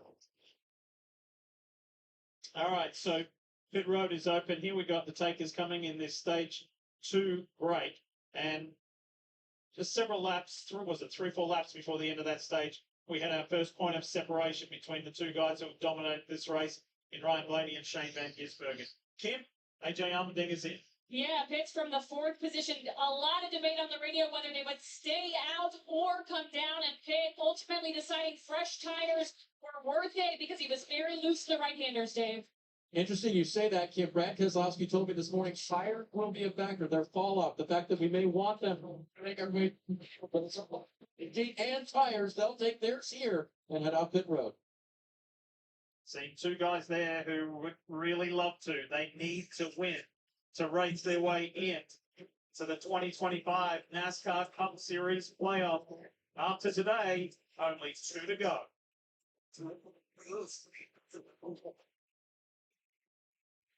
All right. So there you have it. Leaders staying out. Ryan Blaney going to maintain the race lead, and they're going to do what they can to maintain their track position at the front of the field. The good news is there's a lot of cars that stayed out. We only saw 3 of them stay out earlier. They do have less green flag laps on their tires than what the drivers that stayed out the first time around. So when Priest, Buescher, and Elliott stayed out, they had 20 lap older tires because they had not been to pit road yet, and stage 1 went caution free through 20 laps. But if you include the caution laps that were ran at the end of stage 1, and then the caution laps ran following the incident with Josh Berry, which brought out a yellow in the middle of the stage, they only went 14 laps. So that saves them 6, and there's more than 3 cars that stayed out of the pits this time. So SVG, we'll have to wait for our leaderboard to update. He's 16th right now. I think he's going to be a little bit higher than that. I still don't like the call. I mean, you were right there with him. I would just stay. When you're right there with a guy that's been so dominant and you have a legitimate chance to beat him, I think you got to do everything he does. Another thing is, too, you know your pit crew's better. Like, I would think that would factor in. You guys already beat him out of the pits once. See if you can do it again, but we'll see. We'll see how it works for him. The best thing that could happen here is we get a caution on the restart for the teams that stayed out, because the fuel window to make it to the end of the race will open with just over 30 laps to go. I would probably look at about 32, 33 laps to go. We'll start seeing guys hit pit road. And right now, we're at about 47 to go. By the time we restart, looking at 45 or 46 laps to go in the race. So they only have to last about 12 laps. Can they hang on that long? Get to that final fuel window, and then we know obviously you want to be the first to pit last on a road course. We talked about it yesterday during the Xfinity race. It worked out for SVG in the short term there. We'll see if that ends up happening again. Yeah, the best thing for Blaney, Byron, Bell fans is there's a lot of other cars that stayed out behind him this time. It's not just 3. SVG will be 12th on the restart. So the top 11 will be Blaney in the lead, then Byron, then Bell, Bowman, Gibbs, Priest, Elliott, Suarez, Busher, Hamlin, Reddick, all in front of SVG. Very long, 50 laps here at Watkins Glen today. Marty Snyder-Hill here joining you from the Peacock pit lots. And DJ, we talked about how the points game would be played today. If you look at the points earned all day long, the problem is everyone playing the points game is still playing the points game. They've earned the second, third, and fourth most points when you look at the guys around the cut line coming into the day. Yeah, but the issue is if you don't play that game, then you're going to put yourself in a hole there, and you don't need that anymore than what you had. So they had to do this in making that. Now you got to go get everything you can get. Yeah, Lee, and I mentioned, this is a long stage 3 here. I think we're also starting to see the tempers flare up a little bit after that incident a moment ago with Ty Gibbs and John Hunter Nemechek. So we'll see how this stage 3 plays out. Yeah, 20 laps for stage 1, 20 for stage 2, 50 for stage 3. Need to remind you that Court is in session on USA Network's new thriller, The Rainmaker, based on the best-selling novel by John Grisham. Don't miss the series premiere this Friday, August 15th, right here on USA Network. It's streaming on Peacock, and I want to say that stay tuned for an extended sneak preview during our post-race show coming up right after the checkered flag. So, I mentioned earlier about that separation. When we go back to green, Stevie, Ryan Blaney, who has led the most laps in his road course career in Cup Series competition, he'll see that flag first. This man we were riding with, Shane Van Gisbergen, will start in 12th. Yeah, so Blaney, Byron, Bell all have the oldest tires you see on our screen right there. They also are going to need the most fuel. So those 3 are going to have to absolutely wait on fuel during their pit stop. I feel it's the same way for Bowman. Starting with Gibbs, I think they could do a normal 4-tire stop, probably get enough fuel in their car. SVG needs even less fuel, but I think he's going to want to take 4 tires anyway, so it's not going to be a big decision. We expect that you can run 31 or 32 laps under green, so that means about lap 58, the pit window opens, but these tires slip and slide. Do you want to pit at 58 and have old tires at the end of the race? We'll just have to see what all these crews decide. Lights are out. Yeah, this is going to be an interesting restart. Chase Elliott did not fire off well on the last restart on row 2 with the old tires, and we've got quite a few guys on old tires, obviously, in these front couple rows. Green flag is back in the air. Bell's going to be the one to get split 3 wide this time. He's got Ty Gibbs under him and Alex Bowman on the outside. Couple cars running in the back of one another. Reddick into Keselowski into Elliott, but luckily all of them keep their cars going in the correct direction. Blaney, Byron, Bowman, 1, 2, 3 through the S's. A lot of side-by-side racing further back through the field after that. This thing still try to get a little bit situated. Into the bus stop. Big braking zone opportunity. Daniel Suarez up in the top 10 for the first time today. Rides in line right behind Ty Gibbs in 7th. Denny Hamlin, same thing for him.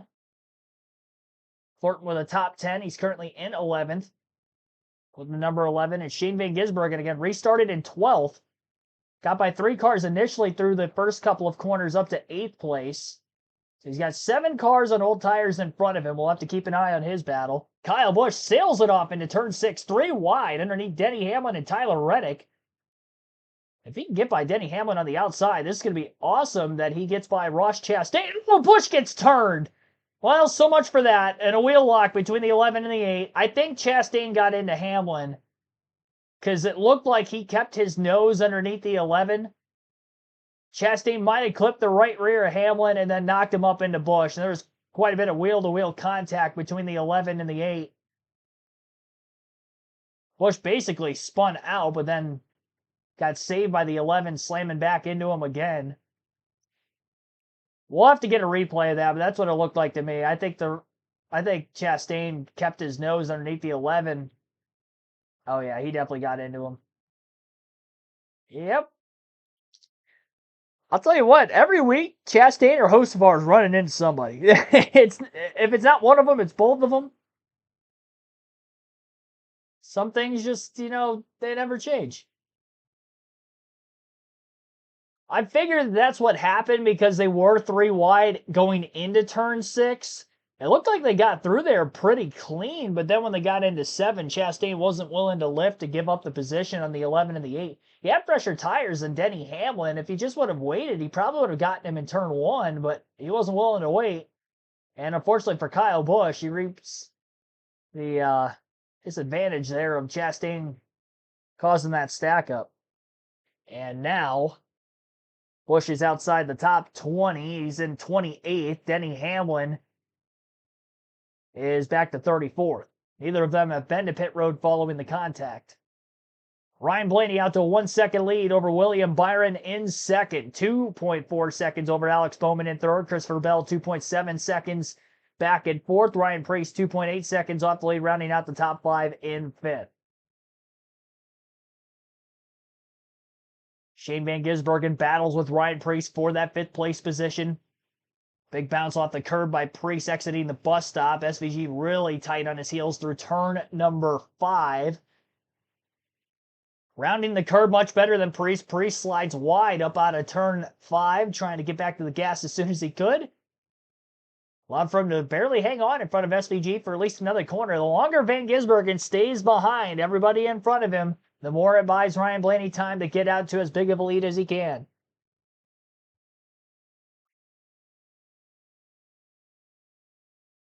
And I think Blaney will stay out of the pits as long as he can on this set of tires. He doesn't necessarily have to pit right at 32, 33 to go when we get within the field. Kind of play with that lead a bit just to ensure he'll be a couple laps to the good on fuel if we see any overtimes or anything of that nature, like we had with problems in the truck race the other night.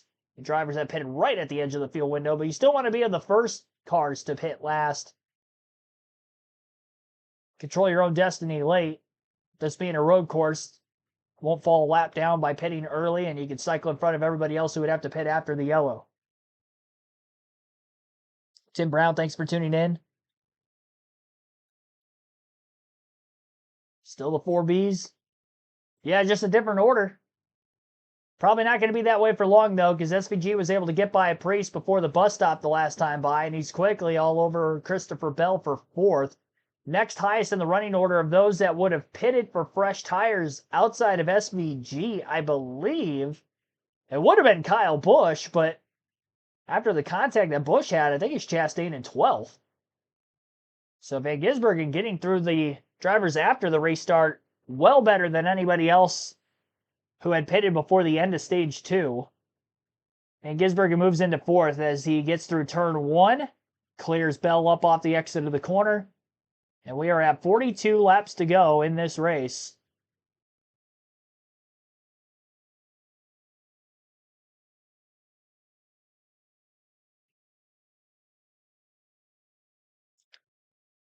Lap time that last time by for Blaney versus Byron, he was about 0.2 quicker. And SVG obviously being trapped behind Bell and making the pass on him, he was a bit slower than Blaney the last lap. We'll have to wait for SVG to get a clean lap once he's not trying to set up or make a pass on another driver in front of him. This lap time's probably not going to be great either as he quickly catches Alex Bowman, and he's looking to pass the 48 car for 3rd also, and he will do so into turn 6. So didn't waste much time behind Alex Bowman. He's got 2 cars to go to get to the lead, and he's got about a 3.5 second deficit to try to cover as well. Ty Gibbs gets very loose over driving the car through turn 7. He was desperately trying to hang to the inside of Ryan Preece for that spot. Lost time. He's going to hold his position, though, in front of Daniel Suarez and Chase Elliott. They're a little too far back to try to pounce on the 54 car into turn 1. So that last lap, SVG was a 10th quicker than Ryan Blaney. But it wasn't a full lap out ahead of Alex Bowman. It was only a partial lap. Still about a 1.5 seconds off of Byron as well. Looks like the deficit was exactly 3.8 seconds when he first got by the 48 car. It's already down to about 3 seconds even and closing rapidly. I don't think Blaney's going to be able to hold on to the lead until he gets within the fuel window. I think SVG is going to get to him, and he's probably going to make quick work of him with the tire advantage. I do think Blaney can hang on for second, though, because, again, there's not another car on fresh tires that's anywhere close to where Shane Van Gisbergen is. And this is great for SVG, because if he can make the quick work, which I think he will, of both Byron and Blaney when he gets to him, he has a chance to extend a gap over Blaney before pit road will be busy when the fuel window opens, which means if his team has a slower stop again, they could maybe still manage the race lead for when everything does eventually cycle out, because he'll have more than a second gap over Blaney at the time. He can probably put a few seconds on him and take their time, make sure everything's good, and still have the race lead and control their own destiny to the finish. It's 40 laps to go here at Watkins Glen. We'll go through the full field running order. Still a little under an hour and a half into the race, and we are past halfway. A very quick one this afternoon. Just the one caution for incident back in stage 2. Josh Berry with a crash in turn 5. And then the 2 stage ends are the only 3 yellows at lap 20, lap 40. Blaney in the lead, William Byron in second, Shane Van Gisbergen is third, Alex Bowman in fourth, Christopher Bell fifth, Ryan Preece in sixth, Ty Gibbs seventh, Daniel Suarez eighth, ninth for Chris Buescher, Ross Chastain rounds out the top 10. 11th is Chase Elliott, Tyler Reddick 12th, Chase Briscoe 13th, Bubba Wallace 14th, and Austin Cindric 15th. Todd Gillen 16th, Carson Hocevar 17th, Michael McDowell 18th, Joey Logano 19th, and Justin Haley in 20th.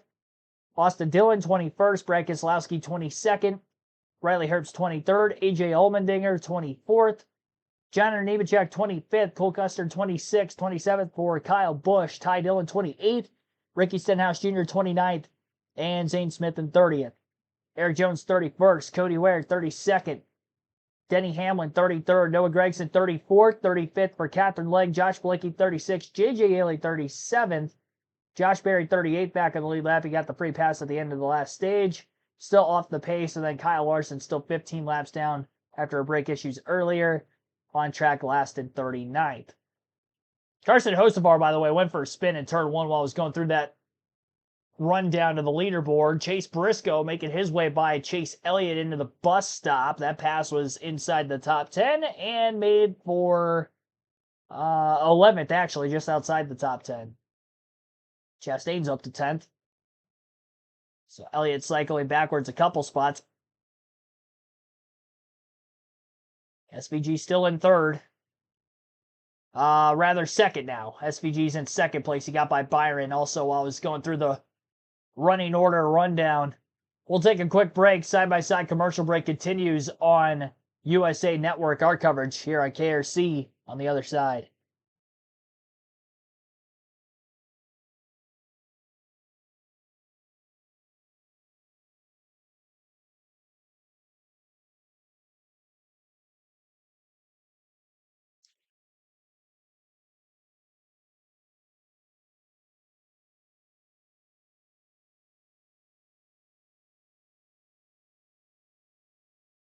Ryan Blaney's lead is about 1.4 seconds over SVG. 37 laps to go this time by.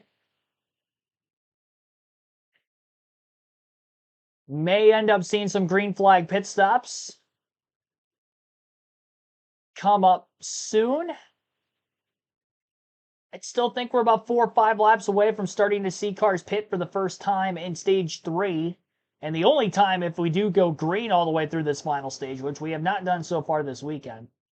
And quite a few yellows in stage 3 for both the truck and Xfinity races. But obviously this one a little bit longer.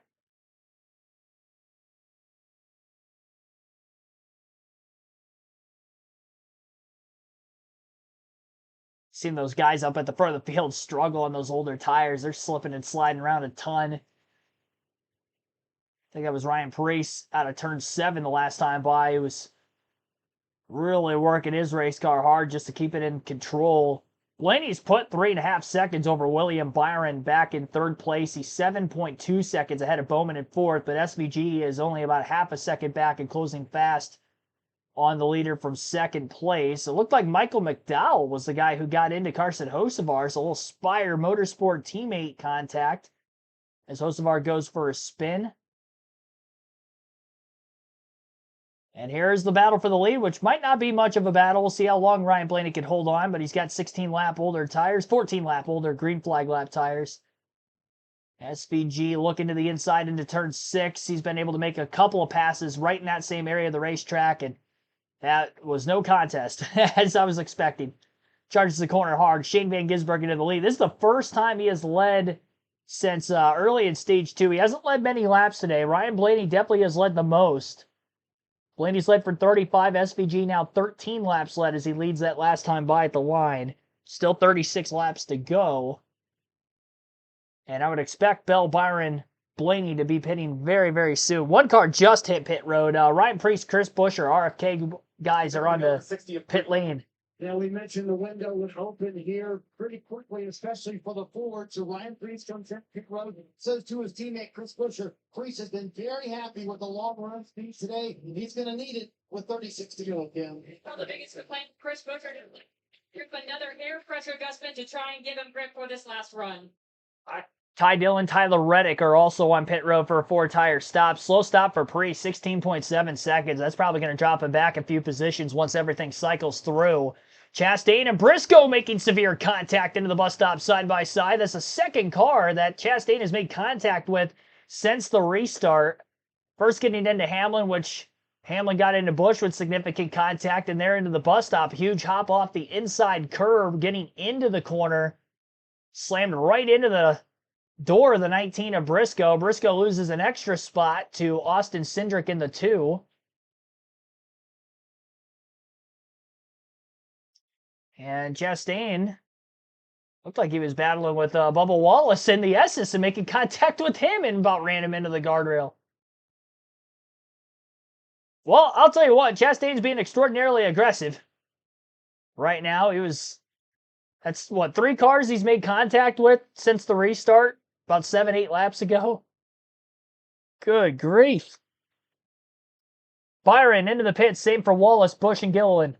Change the lefts, change the rights. Full of fuel. Have to wait a little bit here. You've been talking about that, Steve, because they last headed on lap 16. But here goes Byron, who would probably like to not be back on pit road before the end of the day.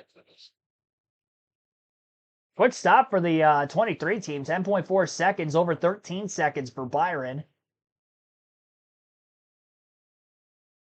course, Byron maybe had to wait on fuel a little bit more. That's another disadvantage here for those guys that would have stayed out, is that they're going to have to pack it full of fuel here, where whenever Shane Van Gisbergen decides to hit pit road, that is not going to be the case for this 88 team.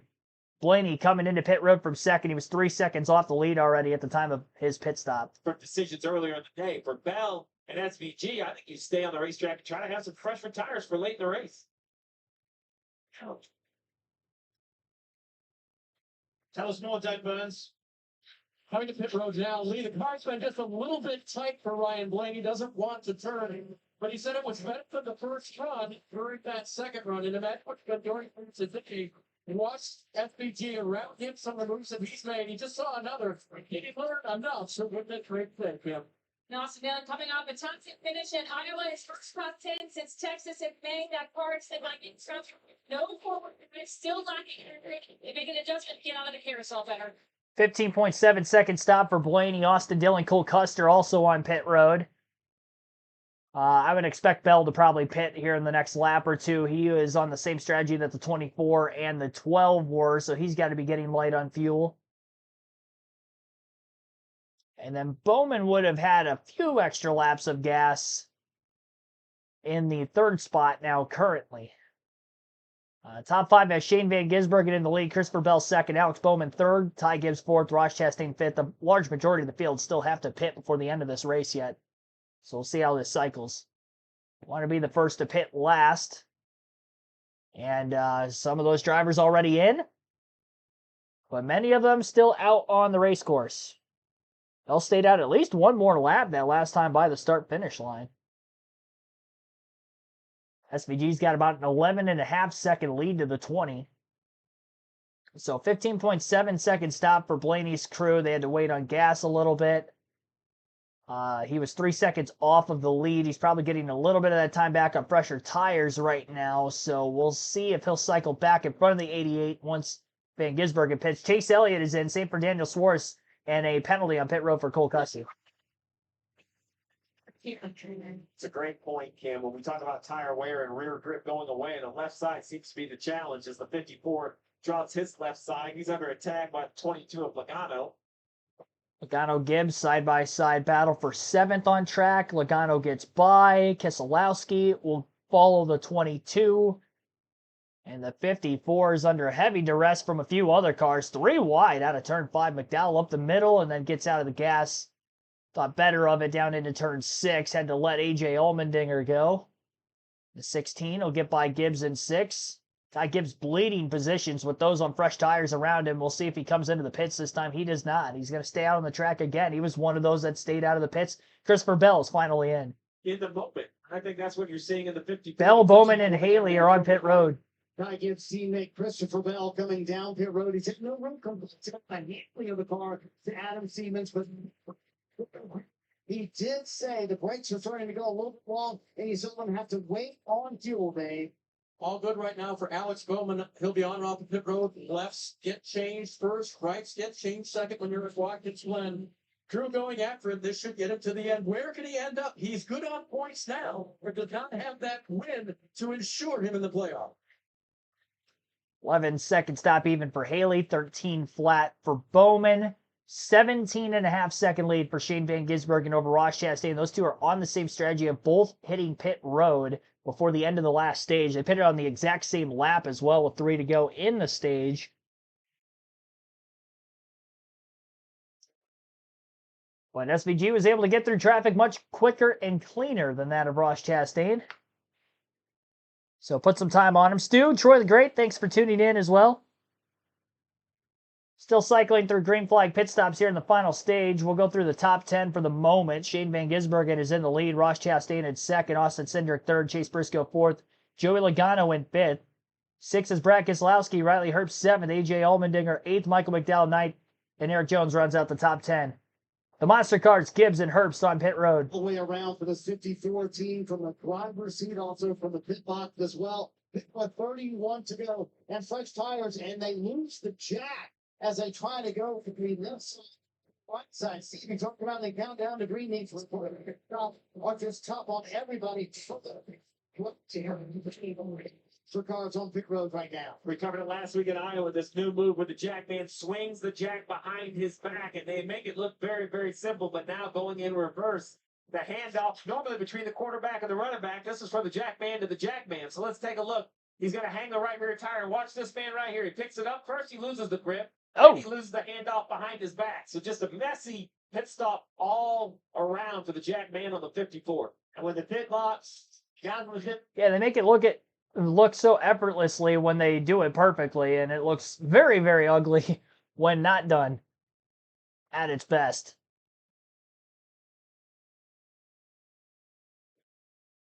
So waiting for the rest of the pit stops to cycle. The longer that these guys stay out of the pits, I think the worst position they're going to be in. If a caution were to come out, I would assume staying out at this point with 30 laps to go in the stage, they're going to try to split the stage halfway and be on the tack with fresher tires to the finish. Is what I'd have to assume of everybody who has not hit pit road yet. Because they're well within the fuel window to make it to the end. I mean, at this point, they're probably 5-6 laps to the good.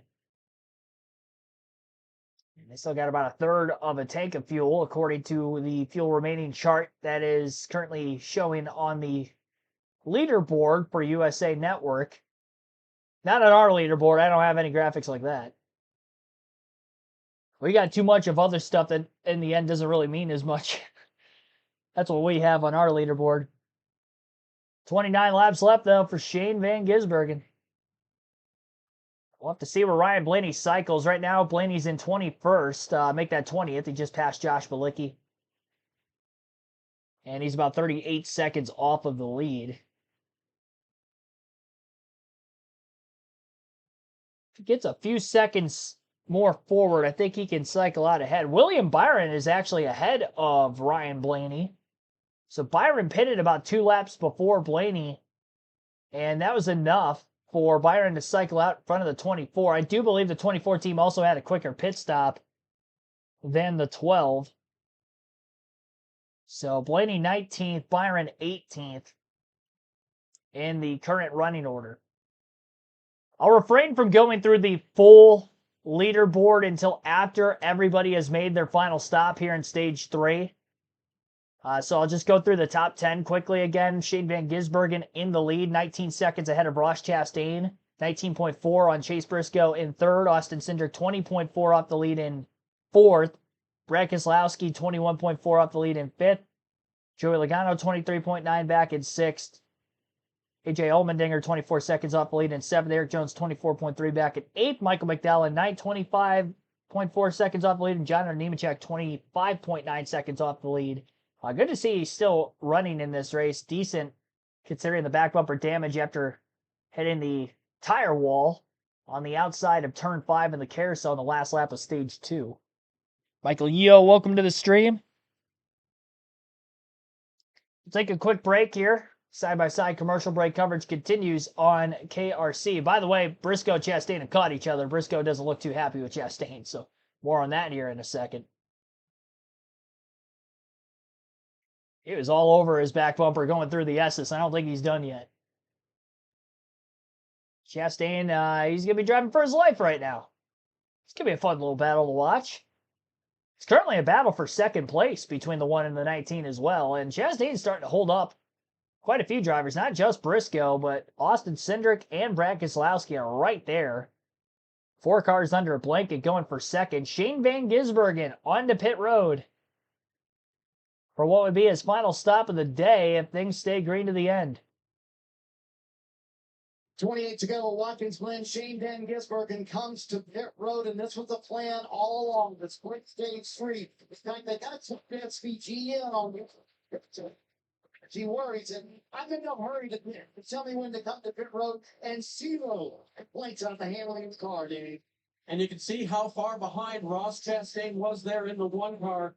Yet he believes this weekend he's been pretty close to the speed of his teammate in the 88 car. So what about this stop? They need 2 of your tires. They need a long fill. That's a little bit shorter fill of Sunoco fuel. And he said it was definitely too loose this run. So a little air pressure adjustment that's already been made on one of these tires or more as he hits pit road, and that will be done. 88 first car on the racetrack that can now make it on fuel. You look off in the distance as they climb the S's. There he is, the 24 and the 12. Those are the other 2 cars that have pitted with the idea of making it to the finish. So SVG currently leads of cars that can make it on gas.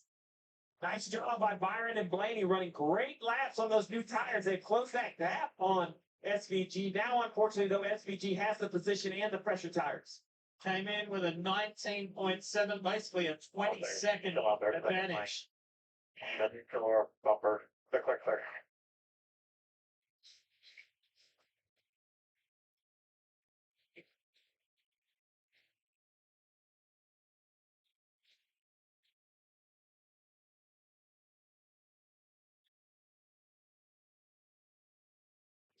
Kill.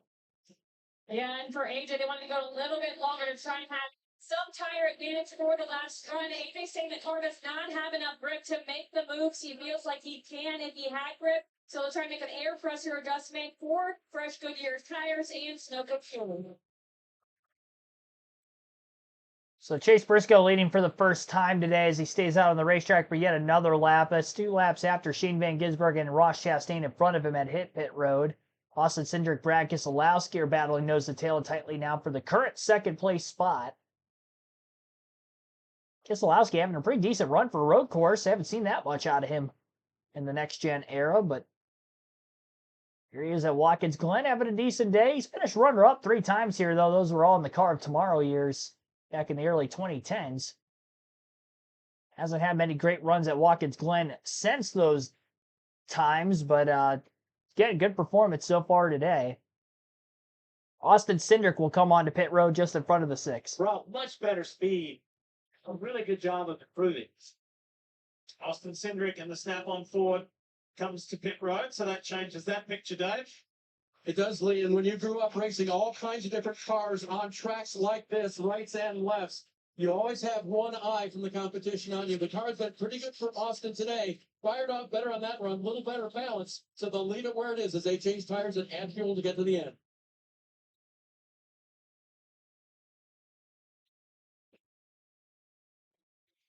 Ricky Stenhouse Jr., J.J. Yaley also on pit road with the 2 of Cindric.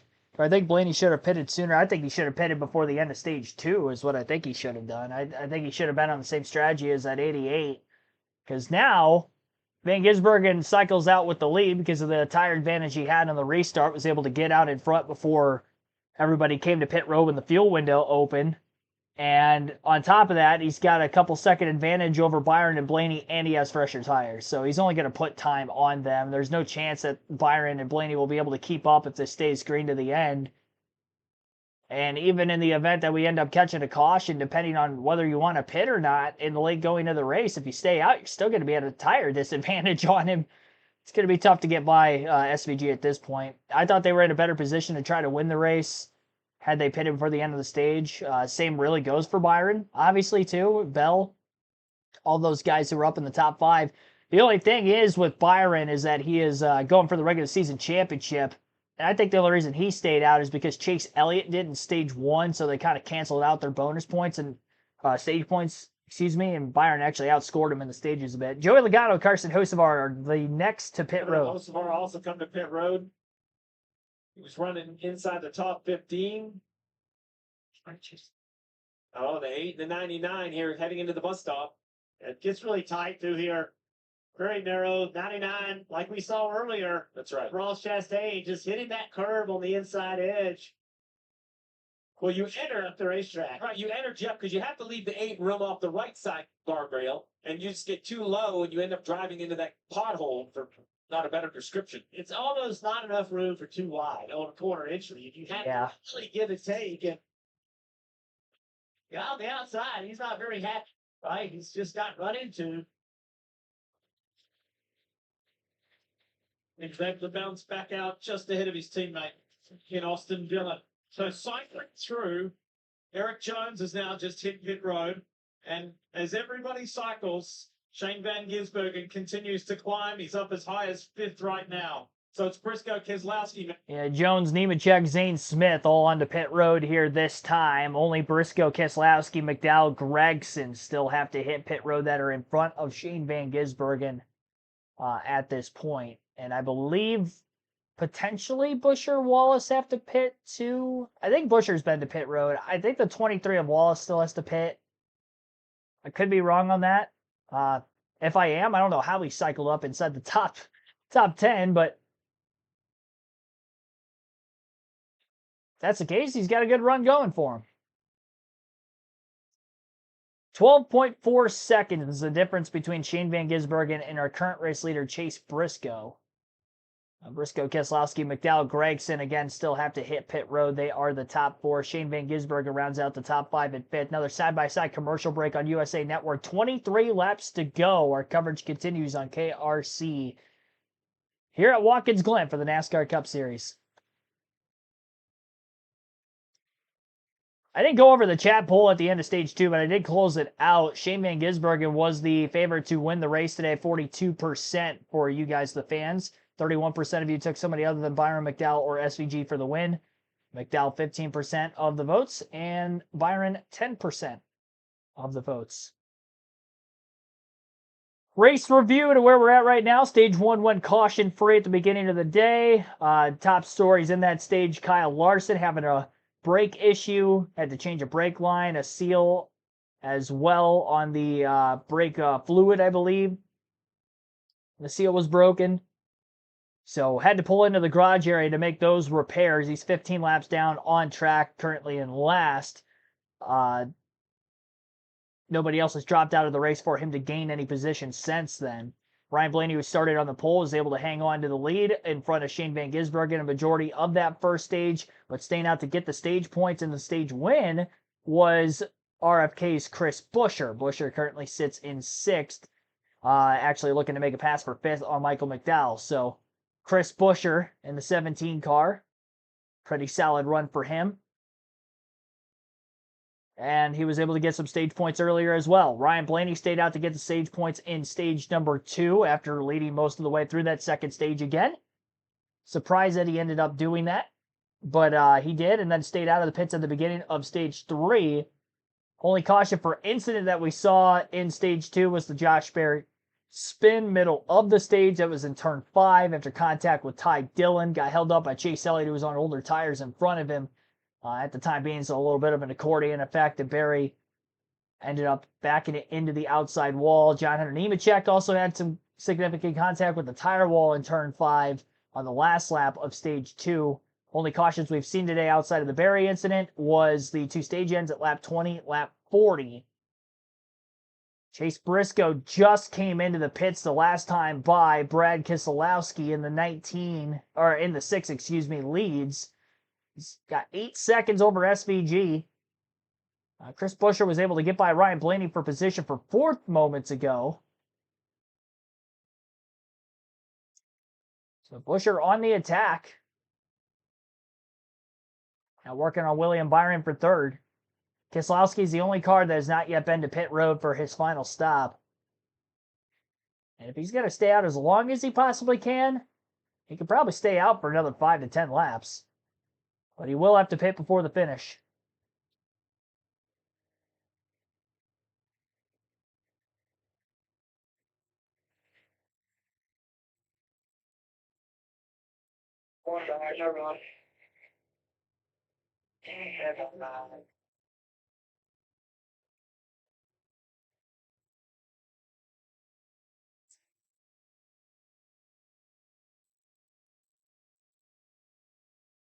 Great shot for that Chevy cam, Chevrolet cam.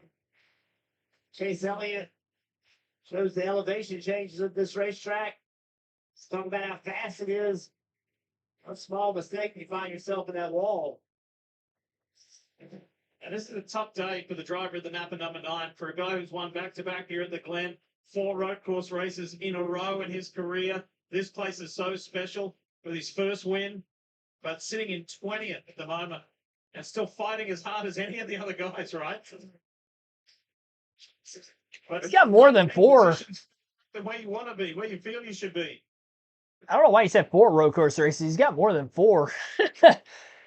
2 at the Glen, 2 at the Roval, Coda, Road America. Am I missing any others? I know he hasn't won at Sonoma.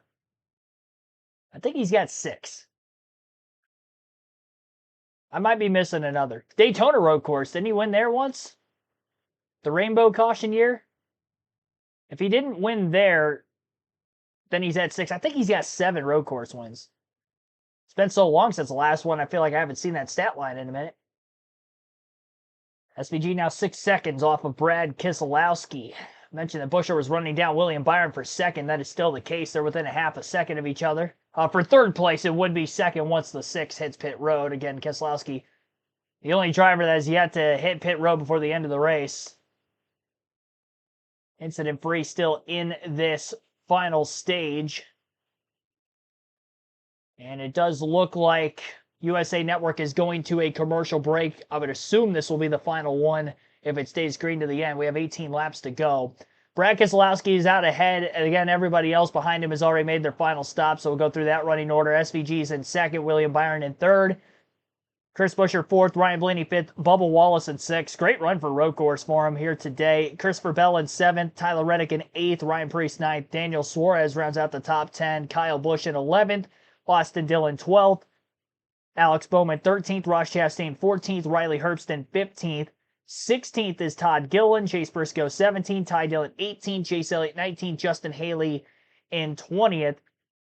AJ Allmendinger 21st, Austin Cindric 22nd, Eric Jones 23rd, Ty Gibbs 24th, Joey Logano 25th, and Carson Hocevar 26th, John Hunter Nemechek 27th, 28th is Noah Gragson, Zane Smith 29th, Ricky Stenhouse Jr. 30th, Cole Custer 31st, Denny Hamlin 32nd, Michael McDowell 33rd, Cody Ware 34th, Josh Berry 35th, Catherine Legg a lap down in 36th, Josh Balicki 37th, JJ Haley 38th, Kyle Larson 39th.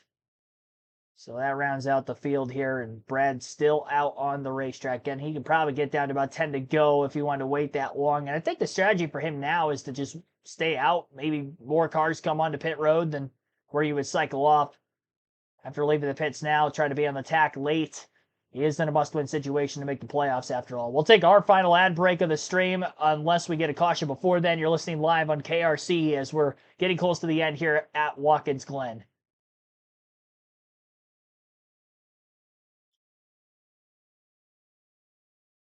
We have 16 laps to go.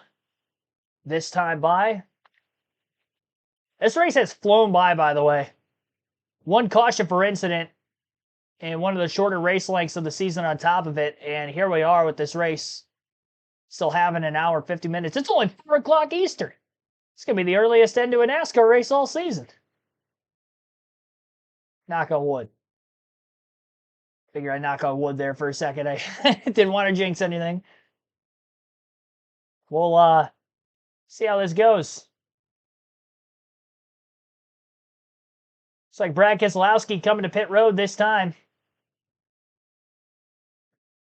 That will cycle Shane Van Gisbergen into the lead with 16 laps left.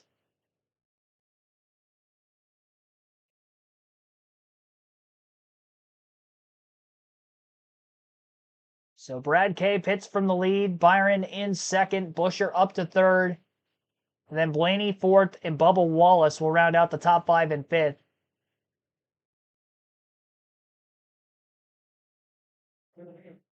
Go Bowling at the Glen returns, and so too does Brad Keselowski to pit road, Dave.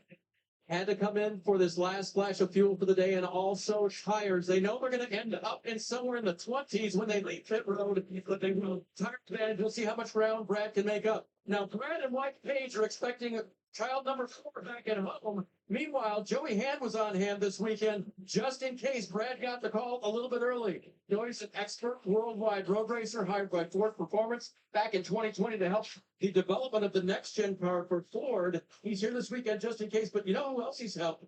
Ryan Blaney, who runs up front, chasing down Van Gisbergen, Buescher, and Byron, trying to make his way to victory lane. Blaney has been one of the best students for Joey Hand. Hand says he is absorbing everything he needs and really applies it on track here. So Joey, a good resource for Ford, and this weekend for Keselowski and for Blaney. Yeah, and Hand actually made a start in the 60 car for RFK on a part-time basis on some of the road courses in the next-gen era here these last couple of seasons. Chris Buescher tried to make a pass on William Byron into the bus stop. He actually was able to get by him that last time through, and I think there's a chance Byron just let him go. Buescher's 2.5 seconds off of the race leader SVG, and it was the 88 and the 17 last season who were battling for the win at Watkins Glen. Chris Buescher was able to beat Shane Van Gisbergen, and in a guy that has been unbeatable in the road courses this summer, 3 in a row, going for 4 if you count the street race, obviously in Chicago as well, would be Shane Van Gisbergen. Can he close this off? Or will Chris Buescher have something for him? I do think SVG has slightly fresher tires than Buescher, so it's not going to be very easy. Chris Buescher was fast enough to get to second, but getting to the lead is going to be another thing. Putting enough pressure on him forced SVG into making a mistake last season. We'll see if that'll be the case for the second year in a row.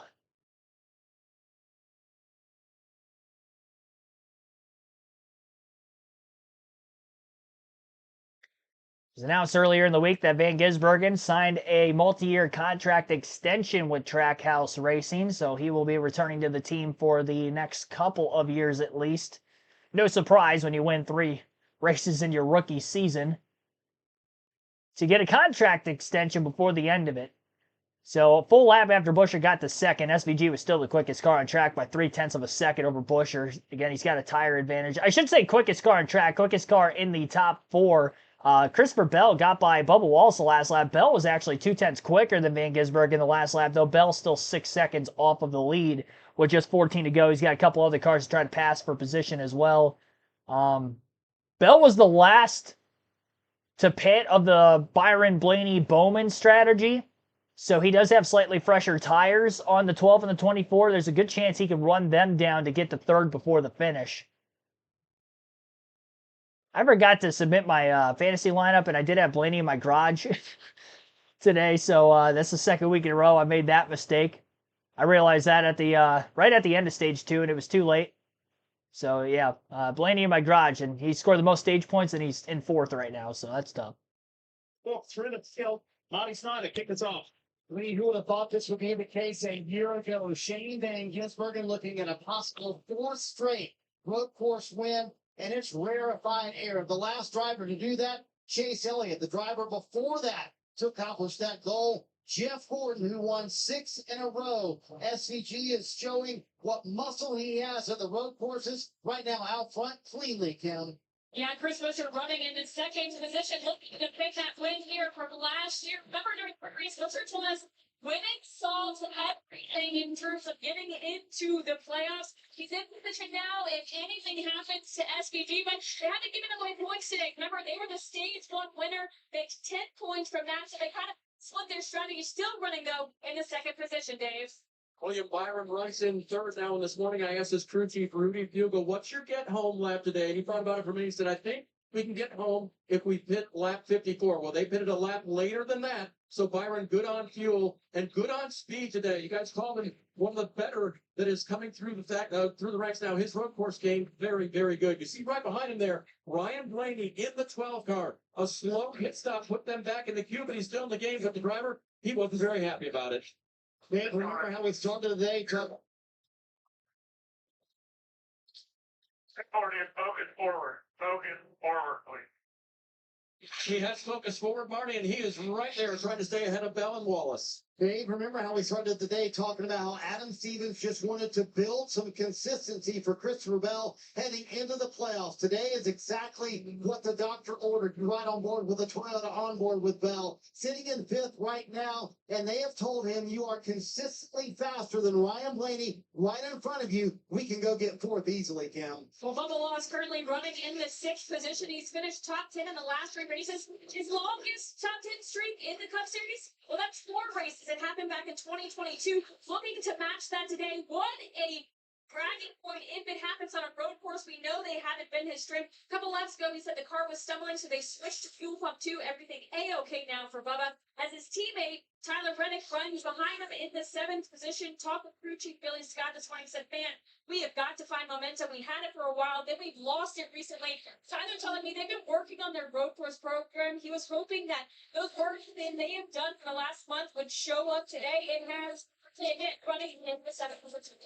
Tim, feel free to call this at least partial victory for Daniel Suarez today. When I talked to his crew chief, Matt Swiderski, this morning, I asked, why didn't you even get a 10-lap run in practice? He said, well, we were changing so many things on the car. It was so bad. We just had a lot to do before we got it comfortable for Daniel. But we think it will be good on the long run, which it has been. Suarez winning ninth right now, Marty. Dave, what a day so far for Ryan Preece, starting 17th, and yet they still have earned the 4th most points on the day to this point, and looking at a possible top 10 finish. And I just asked their crew chief, Derek Finley, a moment ago, I said, are you good to the end? Remember, they put it on the very early side of this window. He said, we're good to the end, and we're good for overtime as well. Preece going to gain a lot of points. We'll see if it really moves the cut line, though, Kim. Austin Dillon running in the 10th position, and he's coming off a top 10 finish at Iowa. That was the team's first top 10 since Texas back in May. And as you look at his road course kind of resume, he only has 2 top 10s in 43 Cup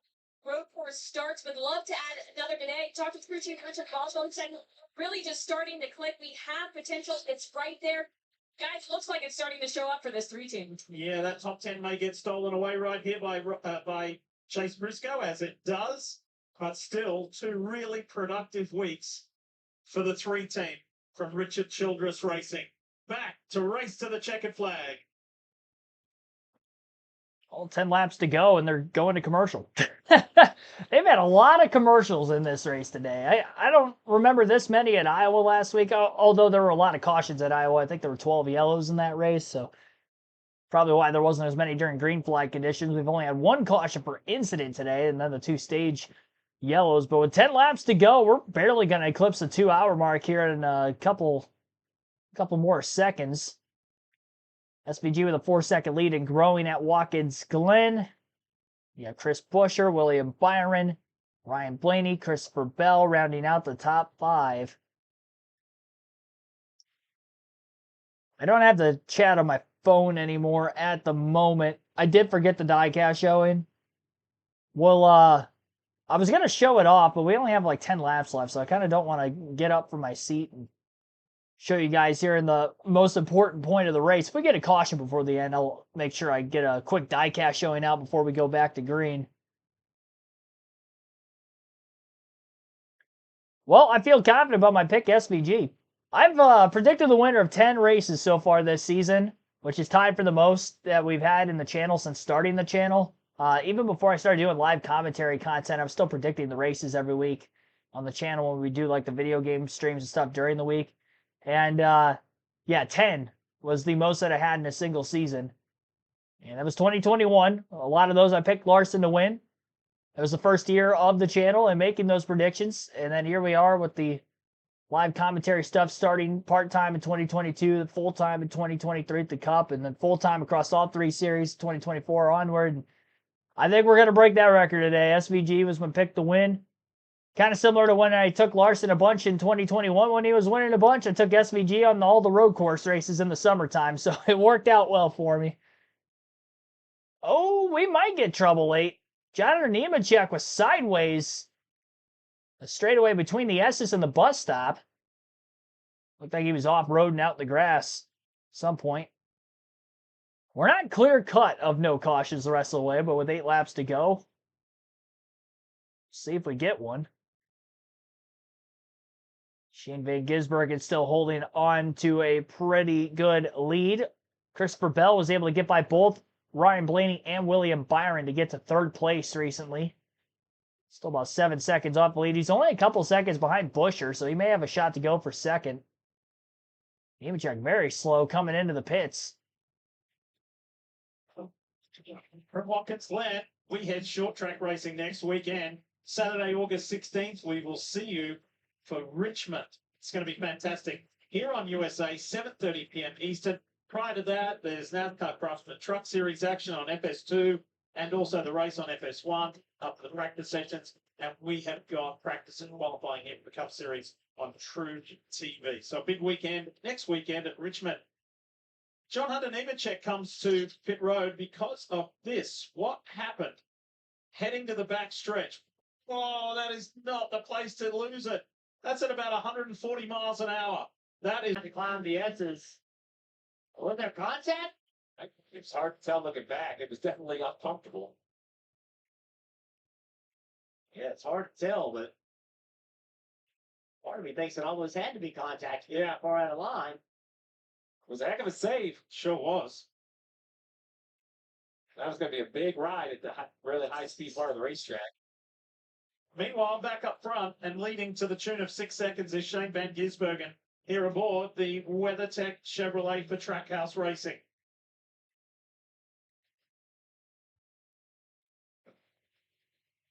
Six and a half to go, even a little bit less than that, before this guy can get redemption for what went down last year on that final lap. His teammate Daniel Suarez is running in the top 10, and here's Ross Chastain. So, interesting day for the Trackhouse trio. Well, I think for Ross Chastain, that big win at the 600 is exactly what this one car needed. He's locked into the playoffs with that win, with now only a couple races remaining after today. So he has to be looking ahead. I actually think his road course racing is only improving, right? I think having SVG in the car, Ross is very humble about trying to learn from him, and here he is running 12th, closing in the back of the 3, Dave. And Steve, you heard him in practice yesterday when we interviewed him. I loved it. It's the line of the weekend. You said, imagine being me. Just an oval track driver, only turned left my whole life, and now I'm chasing down his teammate. Keselowski, and he's chasing down his teammate, and he's happy to be here. Bad deal for Brad. Oh, boy. Flat left rear, he gets the pit road, the tire stays on the car, so I don't see any debris comes off it, but man, just doing such a nice job. He'll come down to the service of his crew. He was running 14th at the time. Yeah, and he's going to come out well outside the top 30. He won't lose a lap, so if he get lucky enough to get a yellow in the next 2 or 3, this is actually be a good break, but those never seem to happen that way when you get the flat tire forcing you to come to pit road. Disappointing finish here, but a lot to be proud of. The speed they brought this weekend, Marty. As Keselowski leaves pit road, let's focus up front on Shane Van Gisbergen. We've talked about how he signed a new multi-year contract to stay at Trackhouse Racing. And I spent some time with him this weekend, and I said, why sign a new deal to stay racing in the United States? He said, man, I've been having the time of my life. Even with the tough lessons of the ovals, it's been fun. I really love learning. He said, I was at the in Australia, and Lee, you know this, where I needed a new challenge in my career. I'd done everything I could do in V8 supercars for 15 years. I just needed something else. So the timing of Justin Marks' call for that one start in Chicago, I had no idea what it would result in, but this is the most fun I've had in racing in a long, long time. Yeah, it's funny what happens with the people you're surrounded by. Obviously, I mentioned earlier that Shane's good friends with Paul Morris. Paul Morris was really good friends with Boris Said.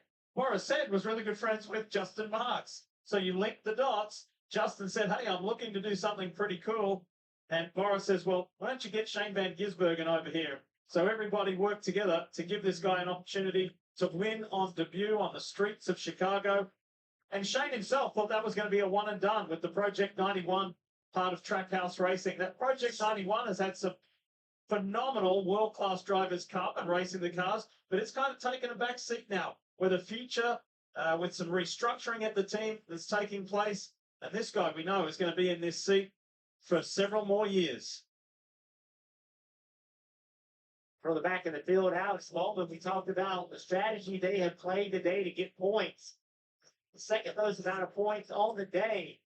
But the last few laps have not gone well for this team. They are bleeding spots all the way back to 18th. He was 14th a few laps ago.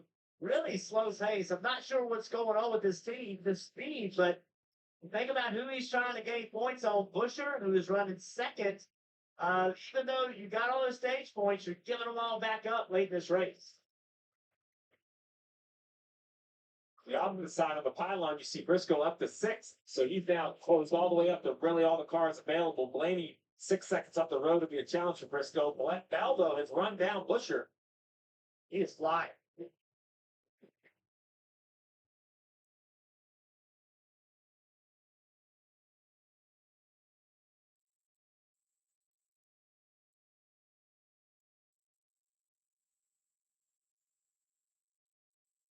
This race is flown by. Only 3 cautions, 2 of which were for stage finishes. That one debris caution, as we saw, looks in contact with the 21. They'll try to apply some pressure to Busher. He had to do up the S's where Busher's always been so fast. And it helps Busher so much because if you're not to his rear bumper getting to the inner loop, you can't make a pass there. Right. And again, even though Bell is faster on lap time, Busher is able to beat him up through the S's. Look right here. Bell, all corner entry, makes gain, makes even more gain through the inner loop on exit. Wow, look at this. Right, Busher made his move on Van Gisbergen a year ago. Bell, he had his hands full. But here's another passing zone. Busher's able to leave that corner with a lot of speed, so that takes away an opportunity for Bell. Gains on entry. Kind of breaks even on corner exit. Again, corner entry speed is better. Exit speed about the same, but not quite close enough to make a move.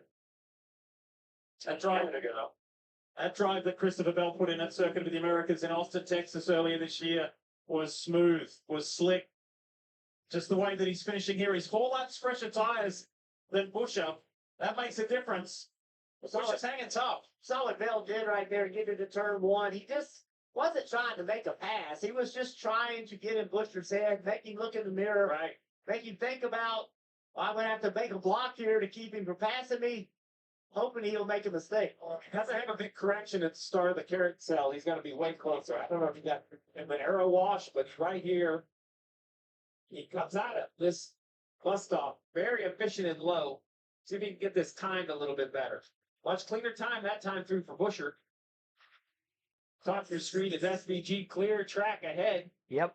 Shane Van Gisbergen working his way out of turn 6 into turn 7 right now. He'll be coming to get the white flag this time by. He's 10.5 seconds ahead of Chris Busher and Christopher Bell, who battle for second coming to the final lap. So 1 lap to go. We're going to finish this race out with just the 1 lone caution for incident back in stage 2. Final 45 laps of this race would be caution free after the stage yellow laps from the lap 40 stage caution. And the pit strategy worked out well for Shane Van Gisbergen. Pretty much took some of the favorites that could have contended with the race win for him out, that were on the strategy of staying out to get the stage points in the last stage. Christopher Bell, William Byron, Ryan Blaney, 3rd, 4th, and 5th, they all stayed out. They fell so far off of SVG before the green flag pit stop started. And then, obviously, on the backside of that, SVG was able to cycle out in front of them and had fresher tires to put more distance on them on this green flag run now coming to the finish. SVG working his way up out of turn 5 right now. Going into the bus stop the last time through, Christopher Bell just got by Chris Buescher on the final lap for 2nd place. We'll see if he can hold on for the final couple of corners after the fact. Out of turn 7, checkered flag in the air, and it'll be Shane Van Gisbergen getting the race win, 4th win in his rookie campaign. All on road course or street course layouts. 4 consecutive road course wins, tied for 2nd all-time in the NASCAR Cup Series. And we'll see if he can get another one at the Roval in the postseason. Christopher Bell will bring it home in 2nd, Chris Buescher 3rd, William Byron 4th, and Ryan Blaney will round out the top 5 in 5th. 6th place for, Chase Briscoe on the final lap got by Ryan Blaney for 5th. So Briscoe ends up in the top 5 in 5th place, then Ryan Blaney 6th, Daniel Suarez in 7th, Bubba Wallace 8th, Tyler Reddick 9th, and Ross Chastain will round out the top 10. 11th for AJ Allmendinger, Eric Jones 12th, Ryan Preece 13th, Joey Logano 14th, Austin Dillon 15th, then Austin Cindric in 16th, Zane Smith 17th, Carson Hocevar 18th, Michael McDowell 19th, and Alex Bowman in 20th. Noah Gragson 21st, Kyle Busch 22nd, Ricky Stenhouse Jr. 23rd, Riley Herbst 24th, and Denny Hamlin 25th. Chase Elliott 26th, Justin Haley 27th, Todd Gilliland 28th, Cody Ware 29th, and Ty Dillon in 30th. Brad Keselowski had a flat lefter tire to late, finishes 31st. Jonathan Nemechek 32nd, Ty Gibbs 33rd, Cole Custer 34th, Josh Berry last car in the lead lap in 35th.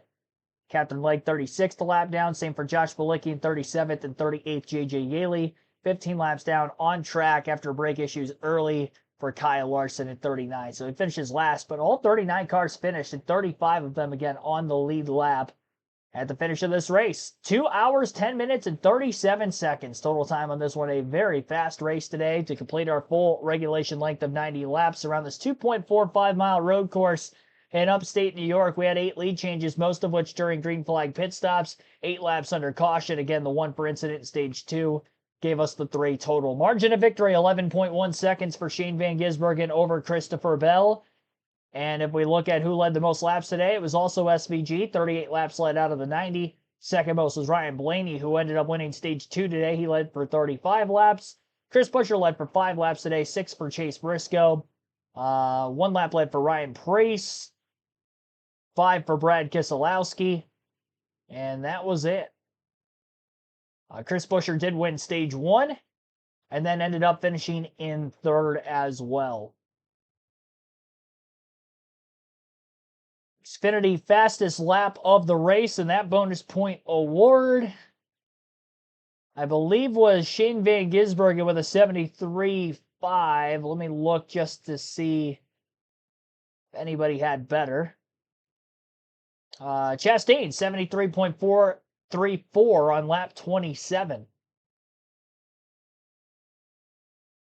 So he had the fastest lap through the first 2 stages, I noticed, and it looked like he kept it to the end. So Ross Chastain gets the fastest lap of the race today, despite his teammate getting the win and leading the most laps yet again, as we've seen many times on road courses here in 2025.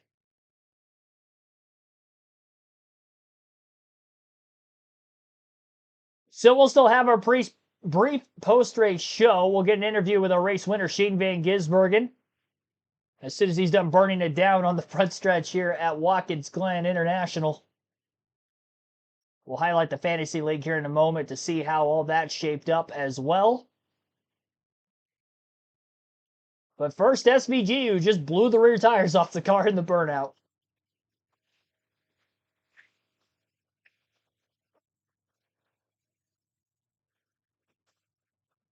It's been a long time since we've seen dominance like this in the road courses in the Cup Series, but SVG delivers again. 4 straight.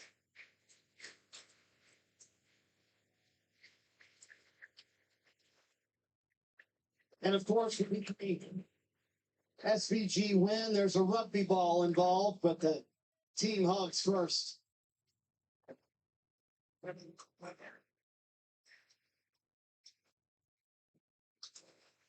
Everybody said this would be where he had the least advantage, less technical road course, but man, incredible speed from this 88 team. Ross Chastain coming in. Maybe the most important hug of all is coming up right after Stephen Doran, his dad Robert. Gonna autograph the rugby ball for the fans in the stands. All right, Watkins, Glen, show them where you want them. Let's kick.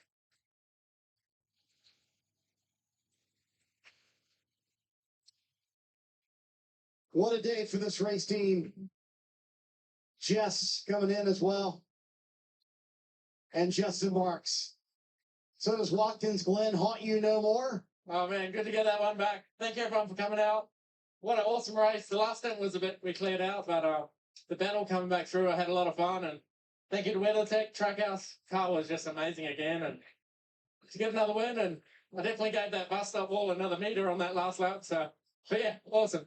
You lost your mom a while back, and your dad was here today. First time you've seen him since Christmas. Is this one a little more personal?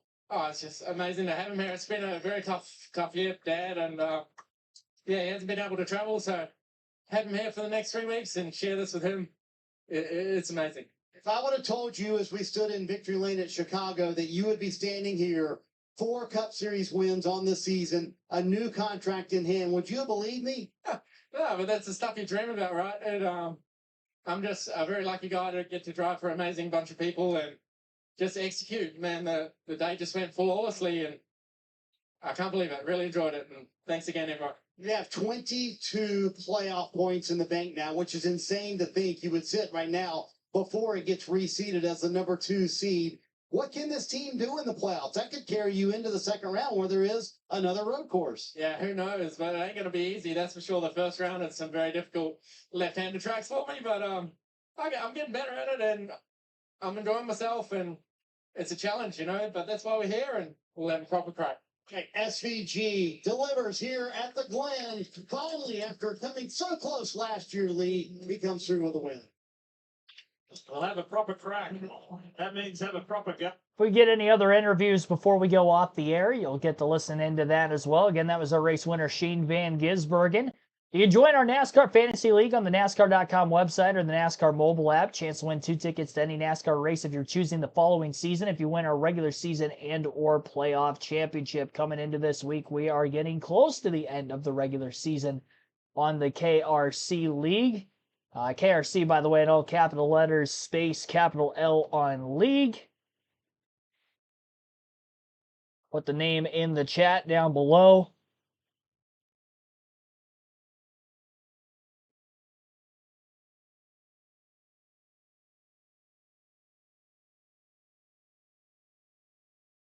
All right, well, I wish I wouldn't have had Blaney in my garage, but that's what I get for not paying attention to the fantasy lineup. The rest of the team did really well. Would have subbed him in for Michael McDowell. It would have been a flawless weekend, but I had the race winner, Shane Van Gisbergen. Chris Buescher would finish 3rd, Christopher Bell would finish 2nd, and Jace Briscoe snuck in there with a 5th place run late. Head-to-head battle. Hosfar did not beat Zane Smith. SVG won, so he beat Larson. Byron beat Chastain. McDowell did not beat Buescher. So 2 out of 4 on the head-to-head battles coming into the week on our regular season championship standings. Monster Jam X10 with 44.54 was the leader. 20-point advantage he had over Evan, 48.48. Inside Uranus was in 3rd with 43.53. I had 43.51 in 4th. That's very tight, by the way, between the top 2, and then even just barely over 100 points back for 3rd and 4th, and 5th for that matter. 3rd, 4th, 5th, all under a blanket. Carm 60 and 6 is also right there. Only 9 points separating 3rd through 6th. Just over 100 back. With 3 races to go coming in, And obviously now 2 races left in the regular season. We look at who won this week. Carb 60, who came in 6th in points, gets the win, 210 points. A 3-point victory over second, who was Jarrett, 23, 44, 55, 666. Monster Jam X10, 202 finishes in third. War Given Buckeye Racing Team 201, tied for fourth with myself. So that rounds out the top 5 for this week on the KRC League. So again, be sure to join. We have 2 races left in the regular season. The playoffs will have a reset, and again, 2 separate champions. So if you're not in the league yet, you do have a chance to win there. Start times for next weekend's live commentary streams. I'll be live on Friday evening, doubleheader. Again, back-to-back Saturday night races for the Cup Series. So next weekend at Richmond, it'll be a Saturday night Cup race. We won't have live commentary on Sunday. And then the truck race will be on Friday night. Cup practice and qualifying will take place Friday afternoon before the truck race. So 4:30 p.m. Eastern will be live for the next live commentary stream again Friday, and that will be at Richmond for practice and qualifying. Truck race that night will be at 7:30 p.m. Eastern. Same start time on Saturday for the Cup race, 7:30 p.m. Eastern for the Cup event. So that will be listed in the community tab as well at the end of the week.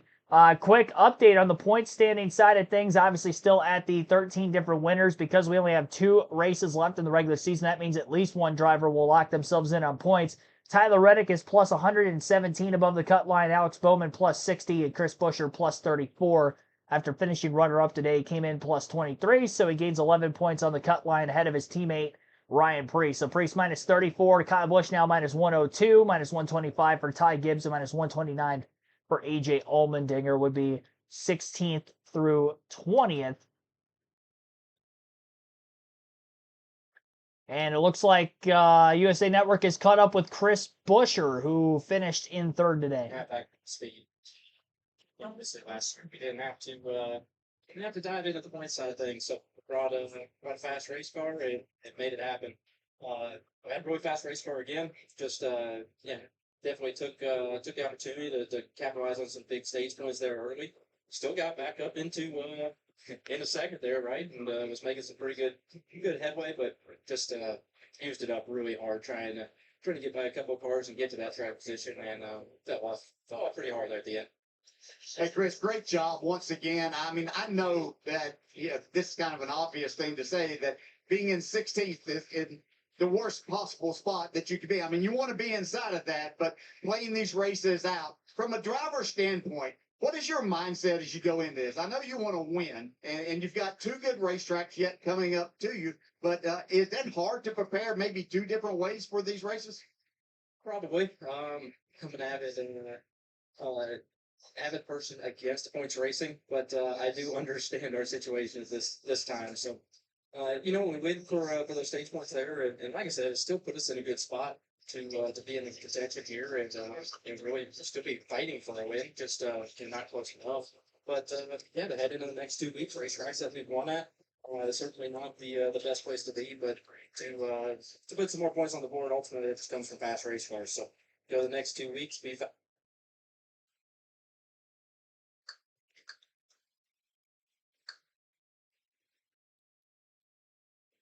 Well, I just lagged out. On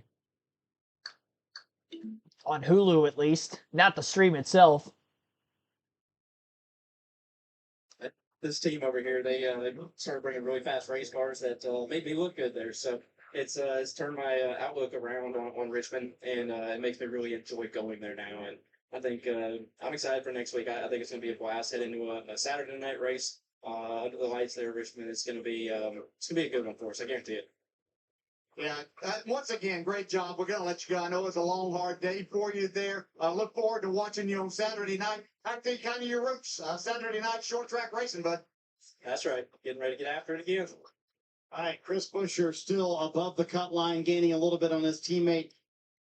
All right, well, you got to hear from Chris Buescher there at that point. Shane Van Gisbergen, again, our race winner. We're going to go off the air here on KRC side of it. Thank you all for watching so much throughout the course of today's live commentary stream. We'll be back again next weekend, Friday, for a Cup practice and qualifying at 4:30 p.m. Eastern, followed by the truck race at 7:30, all on Friday, and then 7:30 Eastern again for Saturday night for the Cup race at Richmond Raceway. Xfinity Series will be off And have a good rest of your Sunday night, everybody. Enjoy. Congrats again to SVG for win of the season.